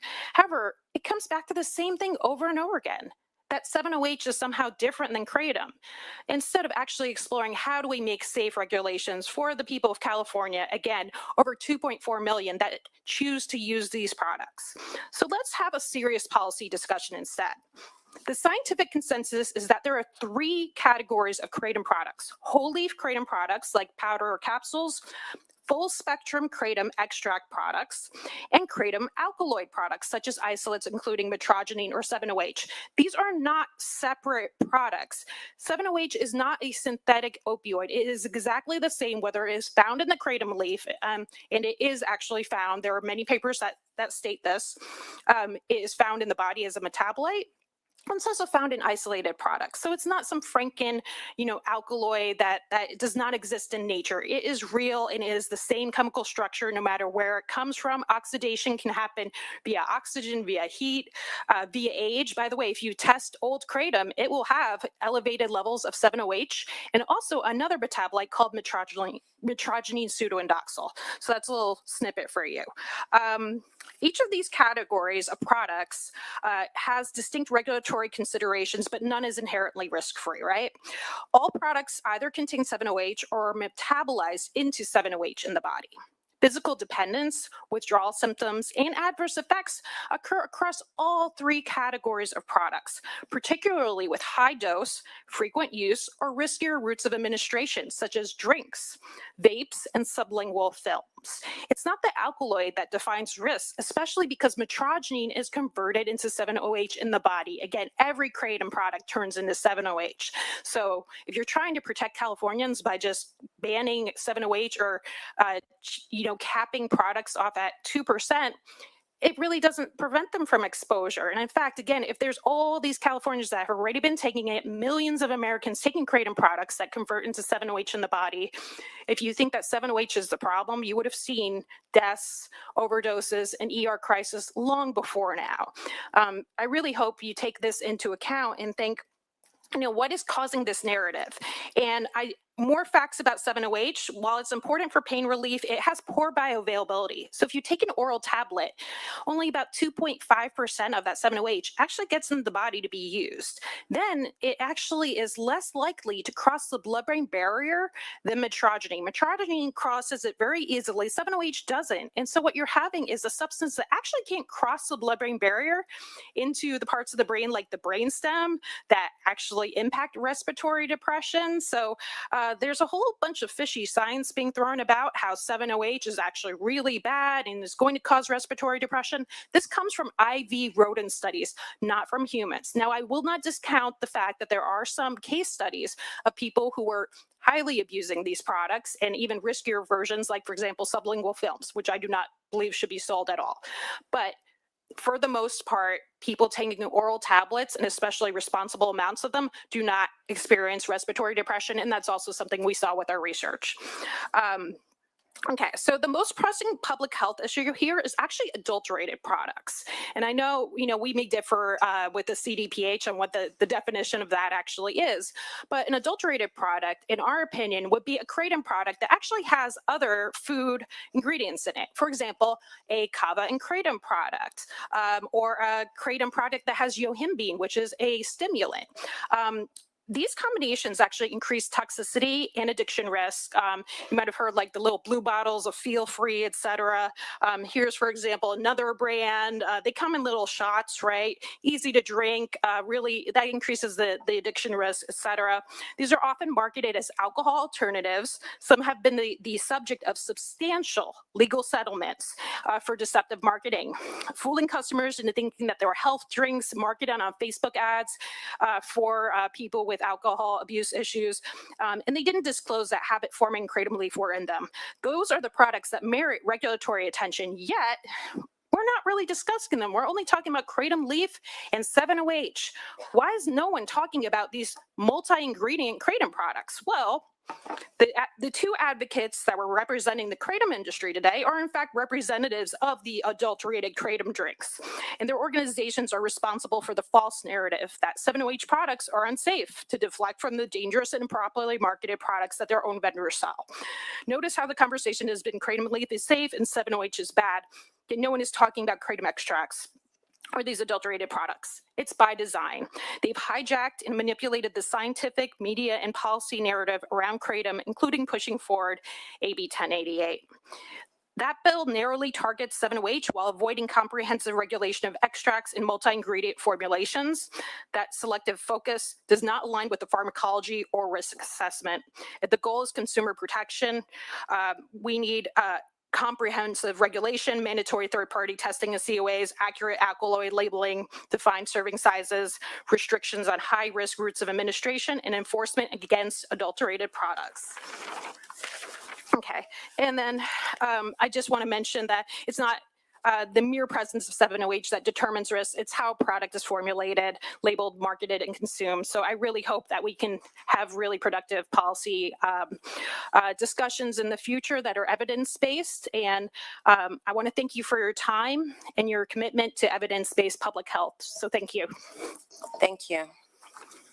And that concludes this panel. I'll see if any of my other colleagues have any questions. If not, I'll go ahead and start.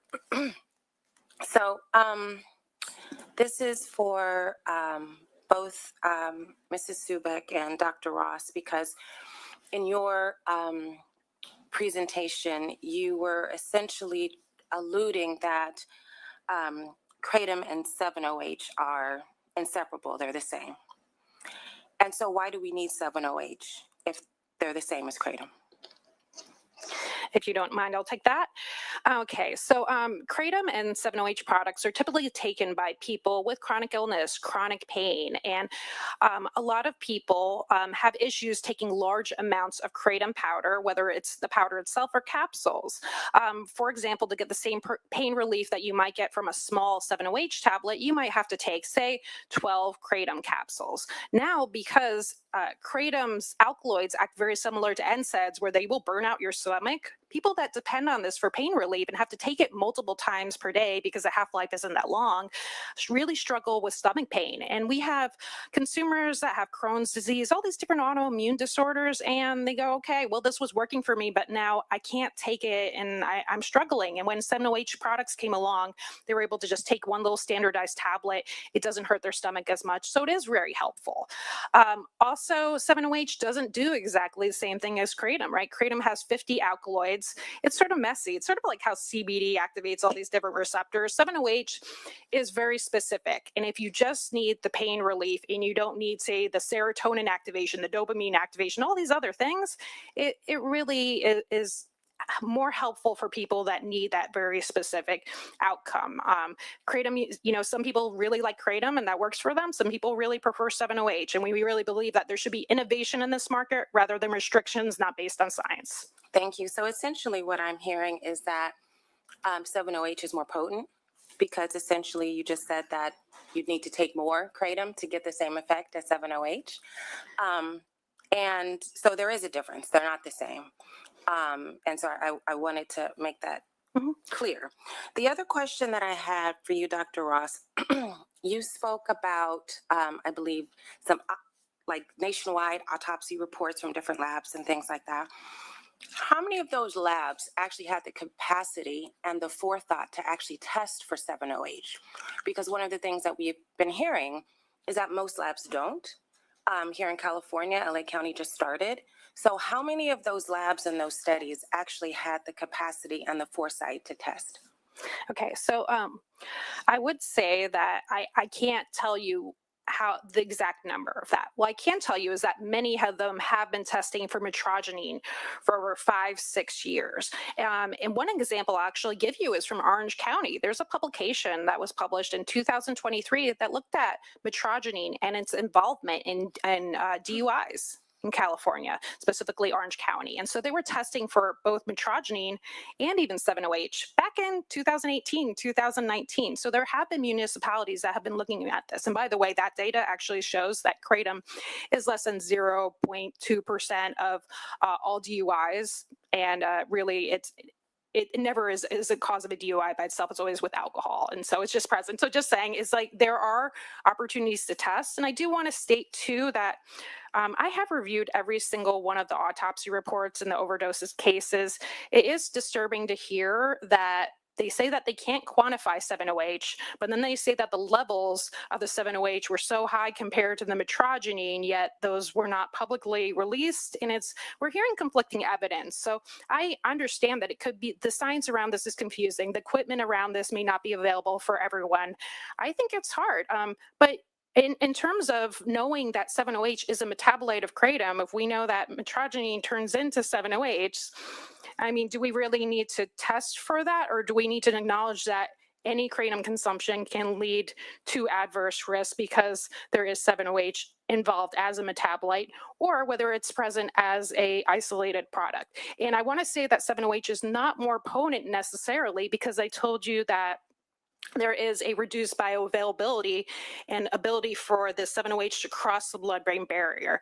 There's other things that also contribute to 7-OH, but it is not necessarily more potent. If you are taking, say, a 20 milligram tablet and you're only 2.5% is bioavailable, right? You're not getting all of that into your system. It's not going into the brain where it's going to activate the pathways for respiratory depression or addiction. And by the way, 7-OH does not activate at all the beta-arrestin pathway that is associated with constipation, tolerance, or respiratory depression. And so that is very different than other opioids. So I think that there's still, I can't explain all the science, in 5 minutes or even in these questions here. I mean, I would love to be able to answer as many questions as is needed here. I have many different documents, including an 8-factor analysis as well, with some of the science showing why it shouldn't be scheduled. Yeah. But I think that there are risks, but it's not as potent, as dangerous, et cetera, as stated.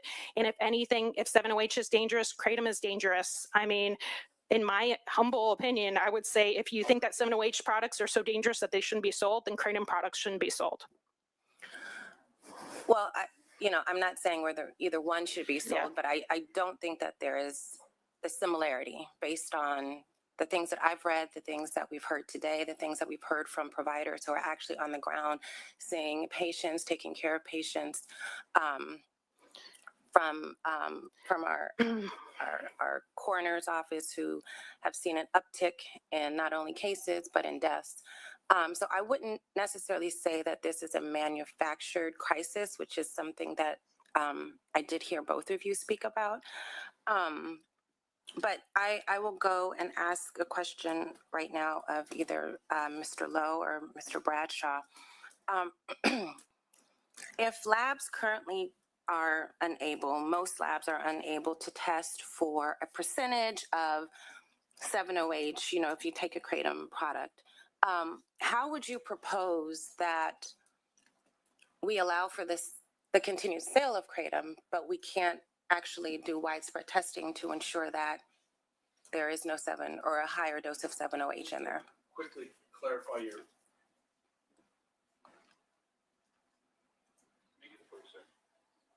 Yeah, there we go. You'll do it. Thank you. I was turning it off every time he turned it on. I just want to clarify, there are two different types of testing. You've heard testimony earlier today about how easy it is to test for the presence of mitragynine or 7-hydroxymitragynine in blood as a part of like a toxicology report or as a part of an autopsy, and the point was made that that's sometimes difficult to do in certain environments. But that isn't an issue when you're testing the raw material. There is an approved assay for that. And so if you have a product, say you're marketing a kratom product, you would, if you're following FDA rules and regulations, be using a manufacturer that follows FDA's good manufacturing practices, and you would test the product both in process while it's being made and then the finished process. One of the assays that you ought to be using on the finished product is the amount of 7-hydroxymitragynine, and there is such an assay for that. So it actually is very easy. So if you look at a legitimate kratom product and flip it over, it'll have what's called a supplements facts panel on it, because it's being marketed as a dietary supplement, and it will say right on the label how much 7-hydroxymitragynine is in the product. So in fact, it is possible to know. It's very easy to do.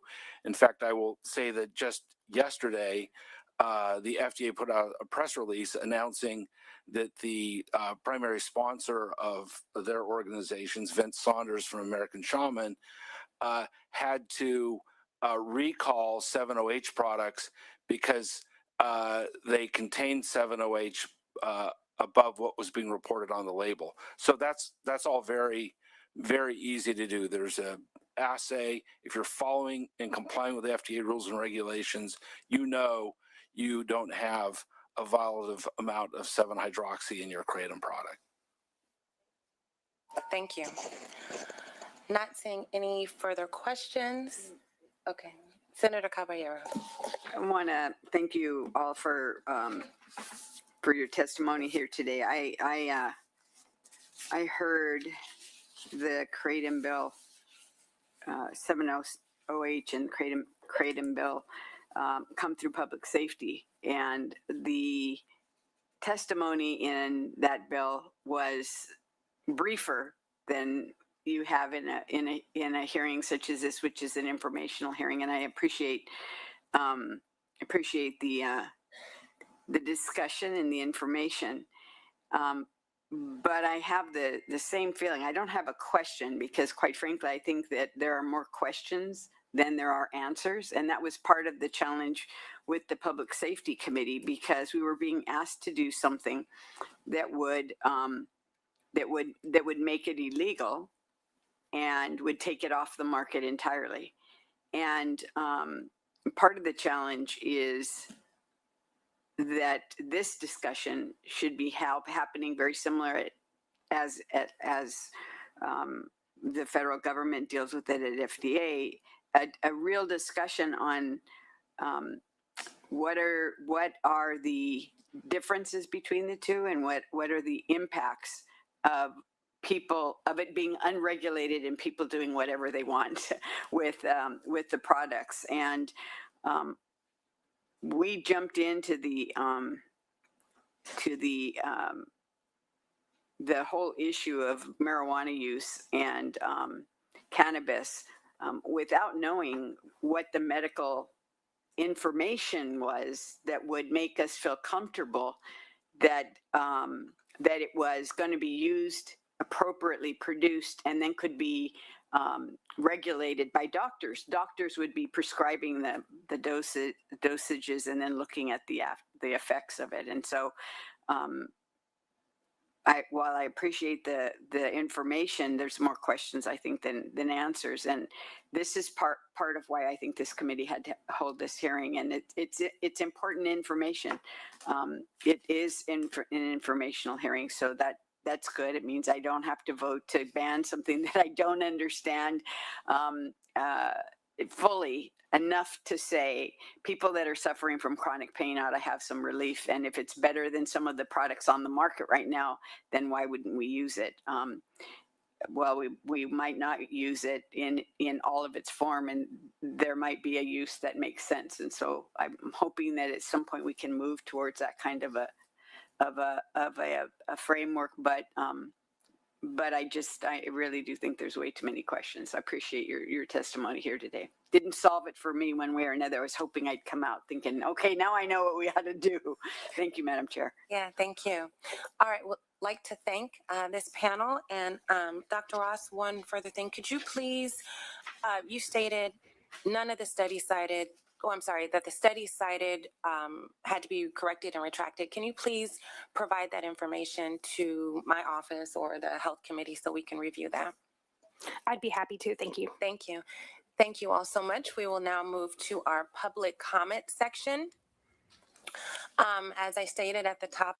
All right, I'm going to turn that speaker down for a moment. So they're going to have public testimonies, which is really good. We're not going to have time to watch them all. I wanted to play this whole part we just watched because it was so interesting on all sides.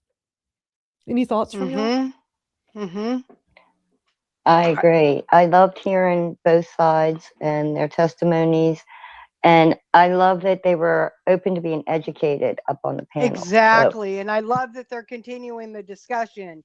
Yeah. That's what's most important. That, I think that's what I take away from this the most, is they are at least giving the appearance of being willing to be educated more, to learn more, to understand more, and that they have not yet made decisions that will be final. And that's going to go back into what we have all been saying, in our opinion, we feel is needed: more education. Mm-hmm. Right. It's refreshing to hear a legislator, that one that was just on, make the comments like that. Like, I have more questions than answers. So many times over the years, we've watched these hearings live on this show. And most times those legislators don't know anything. One of them, while he was speaking, was Googling it, and he said, let me check the Google machine. Like, those were his words. Yeah. The Google machine. And they're so uninformed, and then they're making these decisions that affect people in their community. Yeah, and in the case of California, millions of people. You can't just rely on Google. Sorry. You can't just rely on any one thing. There has to be the back and forth, the discussion, the exchange of information. That's what helps us grow. I agree. I mean, I learned things from listening to this talk, and I'm not too proud to admit it. There were things I didn't know. So it was wonderful to listen to hear others' perspective. I agree. But that's the difference between being open to that perspective or the learning. And some people just don't want to, they don't want to learn, or they just want to stay on what somebody else has already told them and not, so I appreciate that, because that's how I am. I mean, I always need to learn more. It was interesting, like hearing all these sides, and not to say one side is better than the other or more accurate than the other. There was a lot of information they put out, as all of these hearings should. These hearings for these legislators, so many times we've watched these where they just want everything sped up. They don't want to spend time on this. They want to move on and be done. I like how they're taking their time and asking. And I liked that this was an informational hearing, because even one of them said they were glad that they didn't have to vote today, because they could have potentially been voting prematurely. Yeah. They wouldn't have had all the information or facts or even possibilities. Well, and when you're making a decision that impacts people's lives, not just their freedom, not just the criminality, when it impacts people's lives, you have to be open to learning.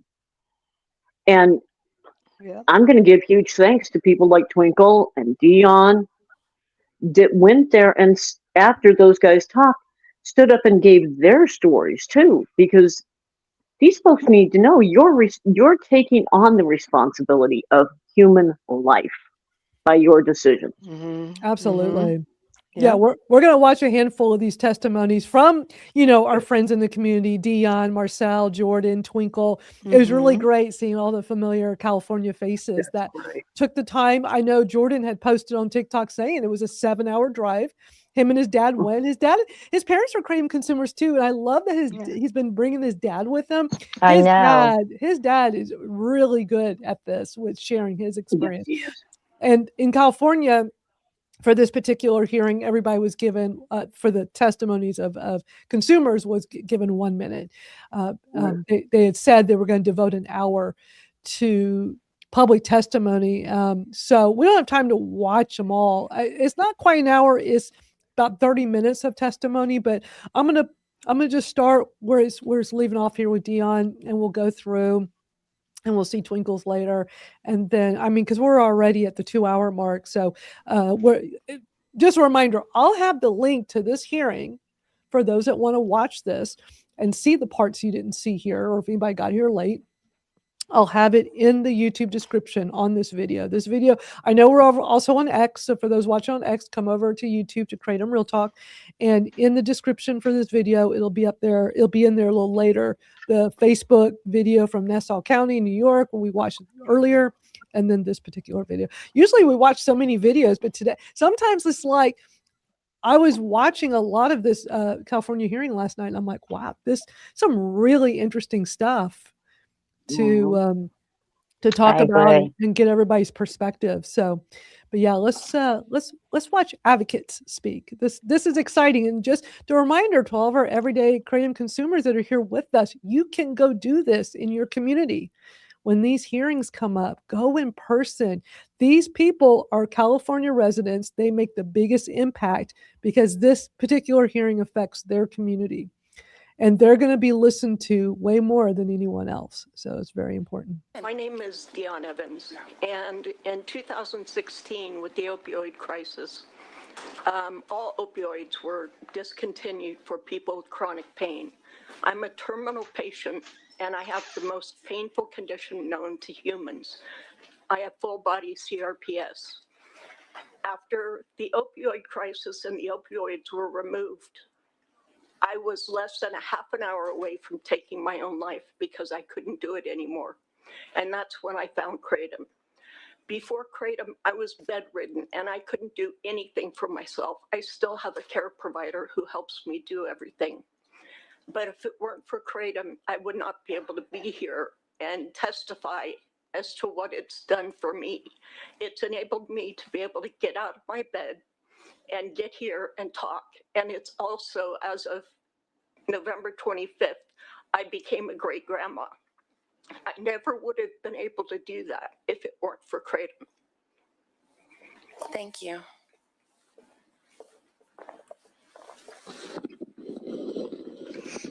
Thank you. Good afternoon, Chair and members of the committee. My name is Marcel Smith, and I live in Woodland, California. I am a disabled Army veteran who uses plain leaf Kratom as part of managing chronic pain and supporting my overall stability and well-being. It is not a cure, and it does not eliminate my pain. I still struggle, but it helps me maintain balance and function in daily life. I have taken the same consistent amount for nearly 9 years this April, actually. Let me see. My routine lab work, including liver function tests, has remained normal, and I have not experienced adverse health issues. I support reasonable regulation that ensures product safety, accurate labeling, and age restrictions. Consumers deserve protection, quality standards, and transparency so they can make informed decisions. As policymakers considering this issue, I encourage a balanced approach that prioritizes consumer safety while recognizing the real-world impact on people who rely on responsibly manufactured products. And yeah, I just want to talk a little bit real quickly. You have 5 seconds. I'm a veteran, and without it, I don't know what I would do. Plain leaf specifically, not the 7OH. Thank you. Hello, how's it going? I have a speech impediment, so if I stutter, I apologize. But so Kratom's been used in America since soldiers came back from Vietnam. A lot of these issues didn't happen until 7-hydroxy came onto the market. There's actually been over 450 published studies on Kratom. I think it's higher now, probably around like 500. A lot were done by the University of Florida, Dr. Chris McCurdy, National Institute of Drug Abuse. So what I'm saying is that the plain leaf is not a new thing whatsoever. Also in 2016, the DEA had the opportunity to schedule Kratom, but they refused to do so. Also, the World Health Organization said that Kratom does not meet the criteria for scheduling. Also, too, the FDA in 2024 said that that Kratom appears to be safe. It was published in Bloomberg, I believe it was. Also, too, the FDA commissioners clearly stated that they're not targeting the natural leaf, only the synthetics. I'm also in the industry itself. I've been approached by several 7OH companies to sell their products, and I have refused to do so. The leaf saved my life. I was a heroin addict for a very long time, and Kratom saved my life. Now I'm married with 5 kids, and I know a lot of people that went down the route of 7OH that wish they never did, and I'm sorry to anyone here that gets benefit from it. This is just what I've personally seen in my own life. 7OH and Kratom are two very different things. 7OH is not natural to Kratom. It's called 7-hydroxymetragine because it used to be metragine, but due to oxidation or metabolism, it turns into it. It's not natural to the leaf itself. Thank you so much. Thank you.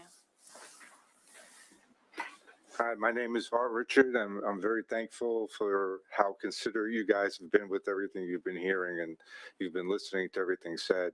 Um, I use Kratom as a supplemental with my regular vitamins because I've had issues with anxiety most of my life. I have 6 older sisters, so that might be part of it.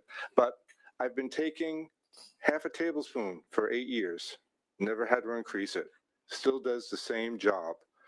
I know dozens of people who take Kratom who it's not to get high. No one gets high from Kratom. I mean, I think the amount to get high would probably be pounds, which no one's going to spend that money and you would throw up before you actually see anything. So please don't throw the baby out with the bathwater. We agree with your position now to schedule leaf Kratom, and that's the main thing. Don't mix the two together with the hydroxy. Thank you. Thank you. I'm going to skip ahead because, again, we don't have time to do them all. So let me see if I got the right spot.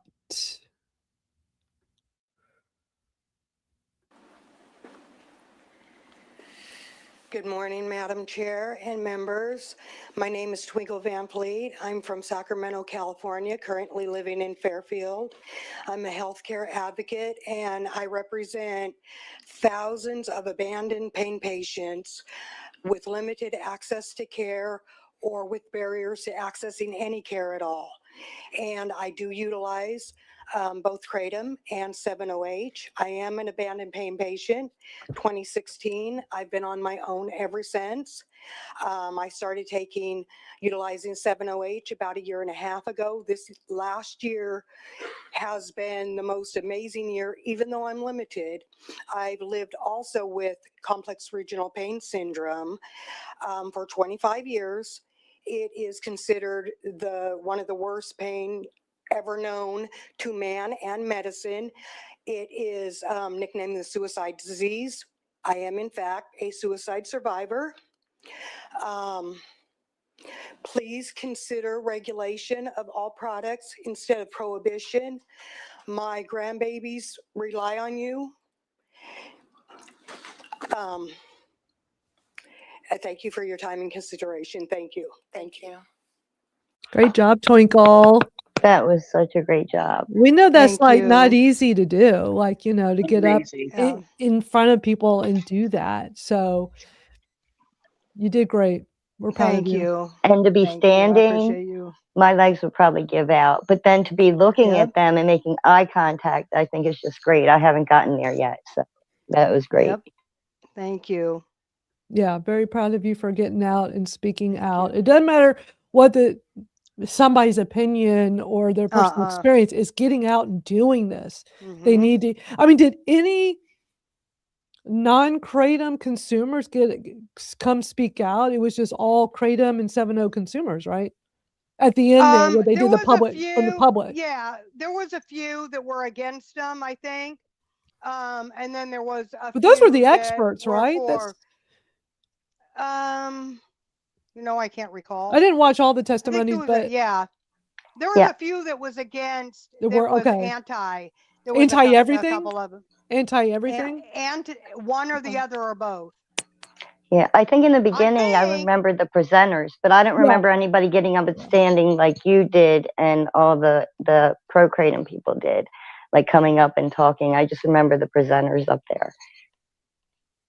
Yeah. And I'm just going to play the closing. It's only like a couple of minutes long and then we'll be done. But yeah, this is just very informative, educational. So let's wrap up to see how they end. So there are some more testimonies, but because we've been here for over 2 hours, we're going to wrap up. And I believe my fellow colleagues who were here and those who are watching also learned as well.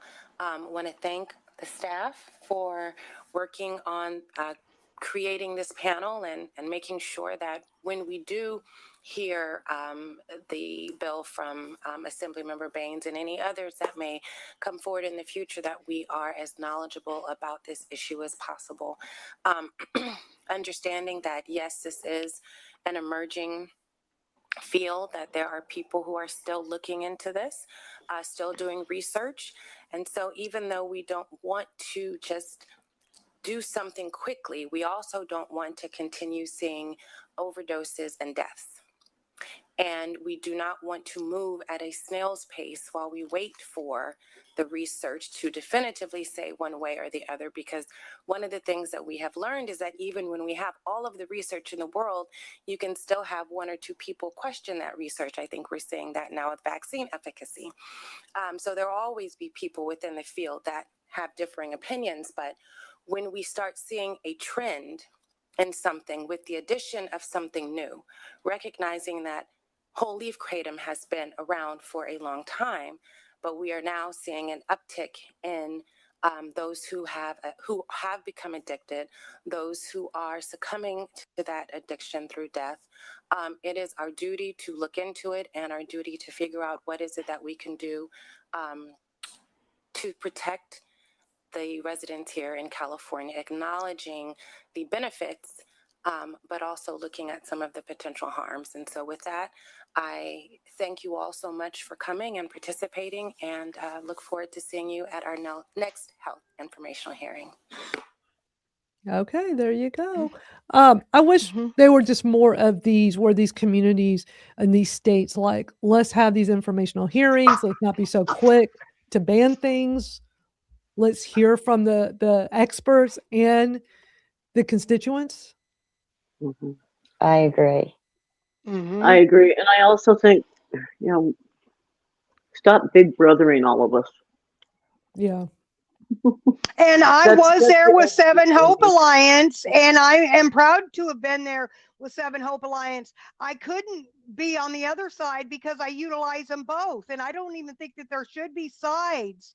But and they were very accommodating both times. I do have disabilities, and I have narcolepsy, and I have, the CRPS in my legs. So I am very slow on my legs, and they would have literally had me transported from one location to another. I didn't need that, but they were going to, and it was as a backup if I would have needed that. I'm a slow walker. I can in fact walk, but I'm slow. They walked with me and didn't like leave me behind, just walking by myself type of thing, Right. which is often what happens to me in the world, because I think I'm fast. I think that I've got to the point that I'm just right there with everybody else, but I'm not. And so I'm just grateful for that. And to me, in my heart, I am on both sides.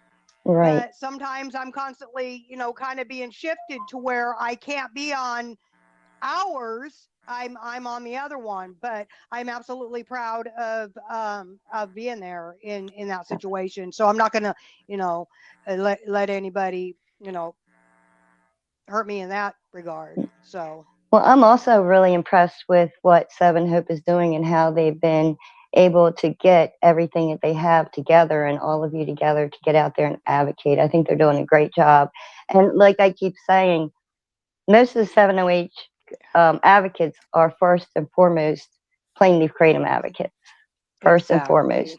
Yep. And they just found that little extra nibble that helps them get to do the extra things like going to talk like you are. Yes. And I'm so proud of you.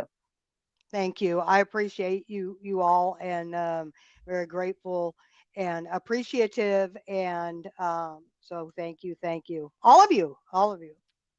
Yeah. Well, there's definitely a difference between people with addiction issues versus people that are consuming products responsibly, whether it's natural kratom, whether it's 7-OH, whether it's, our everyday products on the shelves.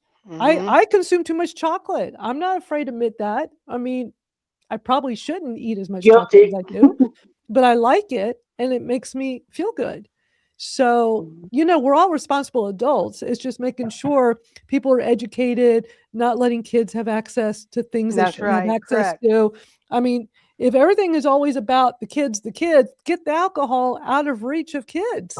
Thank you. Yep. It's everywhere. Yep. Do something about it. But no, because big lobby is not going to let that happen. Could you imagine? Like, let's put alcohol behind a counter and only in specialty shops or places where, where a kid could not get access. And in California, I mean, I don't know about the other states. Well, I do know my mom's state, which was Georgia, you know, they're like sundown, they stop. But here, alcohol's on every up and down the grocery aisles, and it's both hard and beer. I mean, it's not kept away from kids. Kids are still walking down those aisles in the grocery store. Those aren't blocked off or separate adult oriented aisles Right. for the kids. It's just right there. And then How many times do we see beer runs? Yep. Mm-hmm. Yep. Mm-hmm. Mm-hmm. Yep. And in Delaware, they didn't sell it on Sundays, but they had to overturn that, make a rule, so now they can sell it on Sundays. You know, it just I just don't understand it. I don't understand the grocery stores because it's not like that here. Yeah. See, and for moms, it wasn't either. Yeah. With me, I'm a smoker. I wish I wasn't. I've been trying to quit for 5 years. It is the hardest thing I have ever done. Mm-hmm. But And I'm even coming so, up on 4 I can't. years. Yeah, I can't buy cigarettes without providing an ID and going to a store that sells them that restricts access. So not everybody can get cigarettes. Exactly. I mean, I can't even take my adult daughter, who is 40 years old, in the car with me to buy them if I go through the drive-thru if she doesn't have her ID with her. Even if I'm the one buying them. Why can't we do the same thing with every other product? Mm-hmm. Well, I actually don't think that extracts or 7-0 need to be in any corner store or 7-Eleven or anything like that anyway. So, and I think most of the 7-0 advocates feel the same. They do. Everybody that I've spoke to, I mean, I guess unless they're using it for something else and they just don't care where it is. But I've not heard anybody like that just thinks that it should be anywhere. So, and I don't know a lot of people. I mean, I don't, really frequent the boards and stuff, but the ones I have, mostly on the chronic pain side of it, is everybody's on the same, and even the people that I just joined with just on Wednesday, they're the same thing. Everybody seems to be, I mean, we're all on the same page.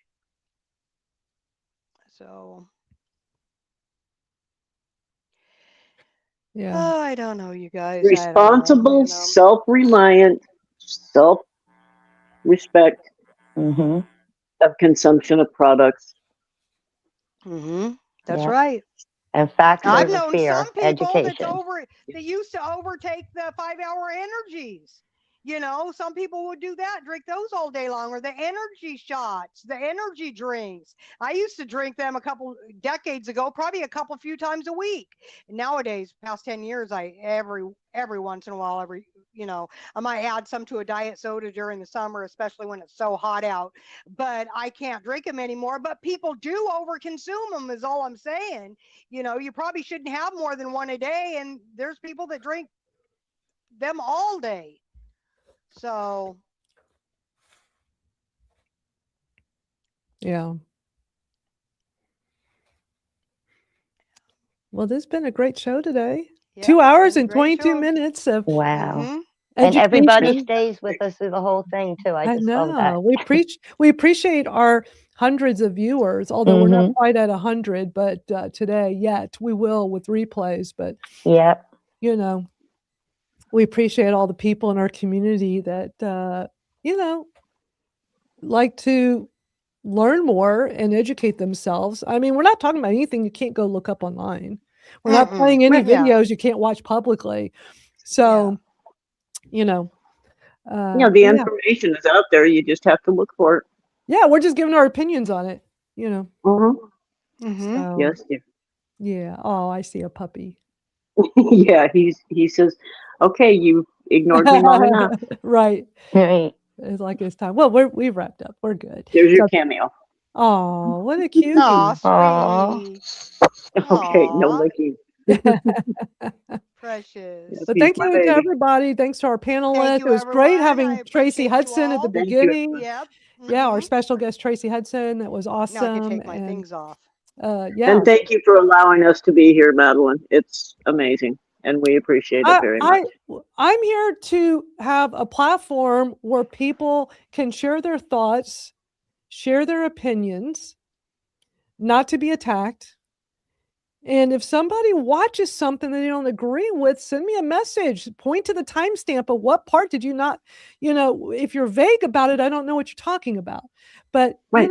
just email back and say, Madeline, okay, on the timestamp at this part, I don't agree with this, and here's my thought. Like, okay, let's talk about it. But, Exactly. We can discuss it. It all boils back to it's an opinion. It's our thoughts.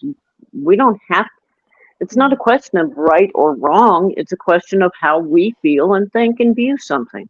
And sometimes it's just perspective. A couple months ago, there was somebody that was bothered by one of our episode, and I went back and I watched the whole thing. Like, I wasn't seeing it. I thought, did I say something? And I can't remember what it was in regard. It was some on X, and I went back and there was nothing there. So I think sometimes it's possible to read into things that aren't there, or you catch something maybe that I don't know. I don't know. But I think that very much can happen, because I've done it myself over the years with various different topics or situations or something, so that can be possible too. Well, what I can tell y'all from my 30 years of bringing together people in online communities, something I learned in the 90s, you can't make everybody happy. And I'm not here to make everybody happy. I'm here to provide a platform.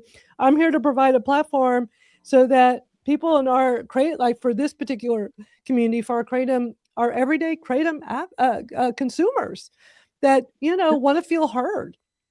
Mm-hmm. And that's why we got the live chat. Come in the live chat and chat with us. And we have, everybody share. And we've had people, sharing their strong opinions about negatively towards 7-OH. That's totally fine. You got people talking positively about natural Kratom. We're just very mixed. It's very mixed. And it should be that way. I think it should be that way.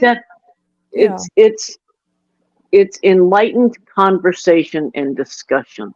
Yeah. Yeah. We're not trying to. It doesn't have to be anyone's right or wrong. Not trying to turn anybody's opinions or anything. We're just coming together to share our own and to really stomp out all that misinformation in the media. I just can't get over how many of these news stories that come out every single day across the country. And the one that always gets me the most is like demonizing 7-OH, but showing natural Kratom products the whole time. It's like, that's not 7-OH. Yeah, Why are you showing a bag of natural Kratom? Why are you showing Kratom capsules? Why are you showing tea? But they're talking about 7-OH. And I get bothered by the heroin reference because, first of all, way before 7-O was ever out, they said the same thing about Kratom, and we knew that wasn't true, but they said the same thing. They still called it gas station heroin and everything else. It's like they use the same narrative and just the product is different. And for me, it absolutely is not. I have never taken heroin in my life, so I couldn't compare it to that. But I know damn well what I've heard, that I am not under the influence of something like heroin. And so, and it also is not 13 times or 50 times stronger than morphine. Now, maybe if somebody abused it, but I'm not talking about abuse. If you're taking it in a fairly low dose, even people that take more than me, I have never seen one of them, nodding out to where they're not, no. So I don't, but they've also said that about Kratom, and now they're saying it about this. So it, I don't know. But something else that I really respect about this show is knowing that I don't know everything, and having questions asked that I can't answer yet. I love that, because it shows that every one of us have things we may not know yet. Right. Absolutely. We always will. Here's another chance for me to go learn something that I didn't know I didn't know. Exactly. I love that. And I'm not afraid to say, I don't know yet. I love that. Me too. All the time. for sure. Same. Well, great hanging out with you all today. Appreciate Yes, y'all's Thank time. you. great hanging out Oh, with it was a you. great day. And just a It's truly a reminder, privilege. what's that? It's too late for what, Truly Robin? a privilege. Oh, we're so glad. I'm so glad we met, and definitely recommend going over to Robin's site over at Botanical Advocacy and Education at botanicalae.org. So much amazing information for grassroots kratom advocacy. I think is so great. And because And we are about all plants. And wait, say it again. What's that? We are about all plants, all botanical. All botanicals. Right. I like that. Yep. I like that love about that. I like that about what y'all do. Mm-hmm. Yep. And go to the American Kratom Association, americankratom.org, and Global Kratom Coalition, globalkratomcoalition.org. Go get educated. Go sign up for newsletters. Stay informed. We're not knocking anybody here. We're trying to make sure everybody is informed and educated. And like, I'm sure there are people right now that are not on the AKA's email list. Go sign up Right. so you're being informed of all the different ban hearings. Yep. It's a great resource for that. Sign up for, I mean, Robin's side, all you have to do is just, I mean, yeah, sign up for, are y'all doing emails yet, Robin? Or do y'all plan to do like any kind of? No, we're doing volunteer signups, but we aren't really doing emails per se. I mean, for now, it's just a great resource of information. Right. Like I go check it every day because there's just so much when you go to botanicalae.org, that one page you'll have of just the continuous running of all the states and what's happening is so invaluable. And I've been wondering why there hasn't been anything out there like that. I love that I can just go there and take a look and see what's happening where. It's amazing. I love it. Well, and now we're starting to add into the drop-down menu each state as well, so that we can put more in-depth information than what we can put under that one page, because we don't want to overwhelm our website. So if you don't see it on that too many advocates, not enough actions, click on the link for your whatever state you're curious about, and there'll be further follow-up information. It's a lot of info. Are y'all updating this daily? Yes. Right now, it's kind of putting out fires. We're putting up the most immediate ones, trying to keep people updated on what's coming within the next few days, because it's a lot of information to dig. It's a lot of stuff just on this page alone. I can't believe I'm still scrolling. There's so much for y'all to look at here. And this is why right now, more than ever, we need consumers advocating, because kratom is seriously under attack all over the country. Scary. And the big thing that we keep saying is, if you go to our page or you go to anyone's page and you don't see something that you are concerned about, say something, because we may not know yet. So if you hear of a news article in your town, let us know. If you hear of a potential ban hearing in your community, let us know, because we can only do so much without people helping with input of data. Yeah, it's a collective effort, Definitely. the things y'all are doing, the things the other groups are doing, and all that we can do to, to just all be working to keep kratom safe and legal, which is all we want. Yeah.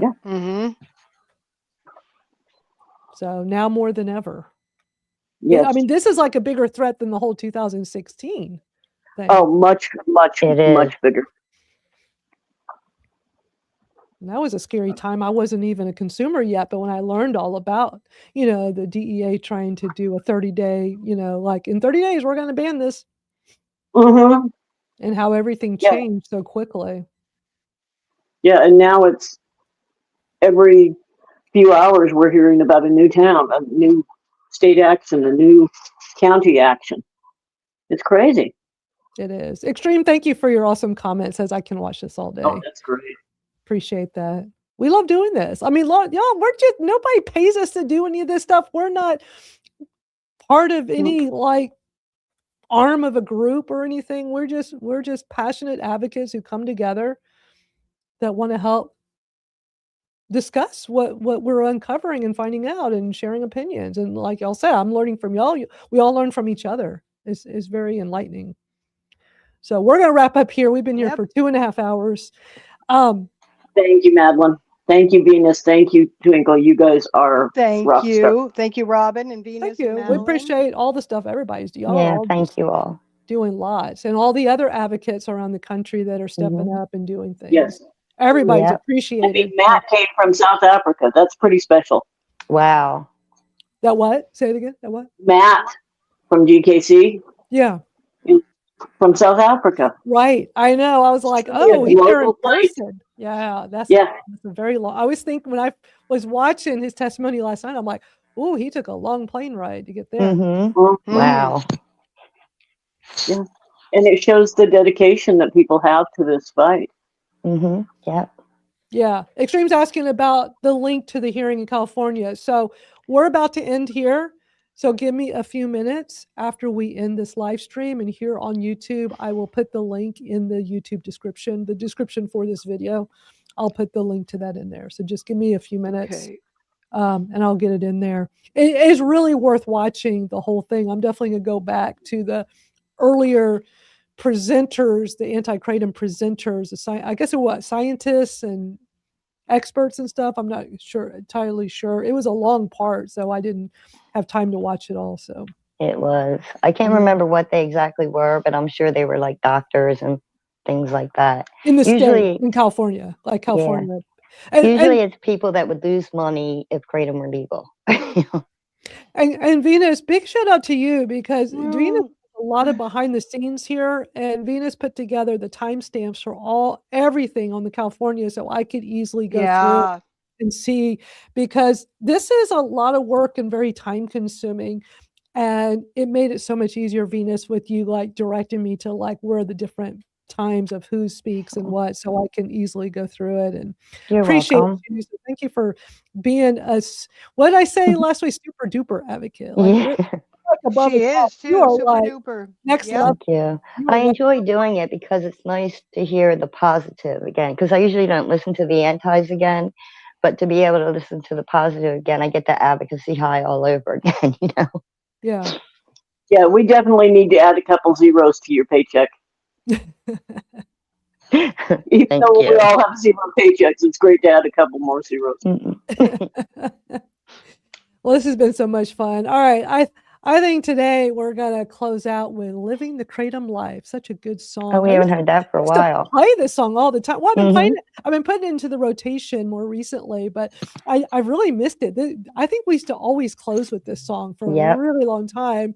Then we found that You Can't Ban My Roots, which is more like an anthem, and we played that for a long time. Now I'm just kind of going back to rotating them, and I feel like, we need to remind everybody we're living the Kratom life. So we will see y'all next Saturday right here, same time. We're usually here for a few hours, sometimes more. A lot of times it's more, because there's always just so much to talk about. And it's great seeing people live in the comments and sharing their input of what they're watching on the screen. We appreciate everybody. Definitely. All righty. Thank you, everybody. Have a good weekend. See you tomorrow at 3 p.m. at school for the group. That's right. Come join us. Yes, we will. Come join us. KratomRealTalk.com. See y'all later.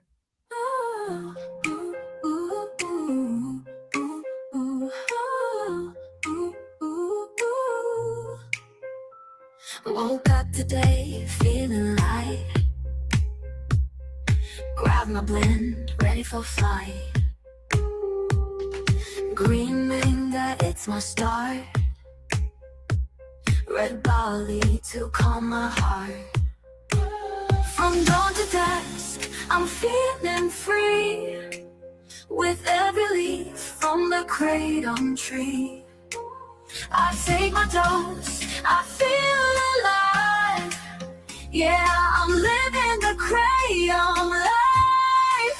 Oh, I'm living the kratom life. So wild, every day I'm feeling revived. Castles packed with nature's glow. Herbal realm, you already know. White flame when I I need the drive. It's the power that makes me thrive. Mix it up, I found my way. Living the Kratom life every day. From dawn to dusk, I'm feeling free. With every leaf from the Kratom tree, I take my dose, I feel alive. Yeah, I'm living the Kratom life. Oh, I'm living the Kratom life. So wild, every day I'm feeling revived. Capsules packed with nature's glow. Herbal realm, you already know. You already know.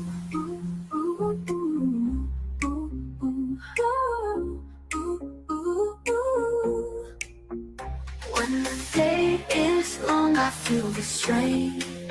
I know that Kratom eases the pain. So I take my blend and I rise. With Herbal Realm, I touch the skies. Oh, I'm living the Kratom life. So wild, every day I'm feeling revived. Capsules packed with nature's glow.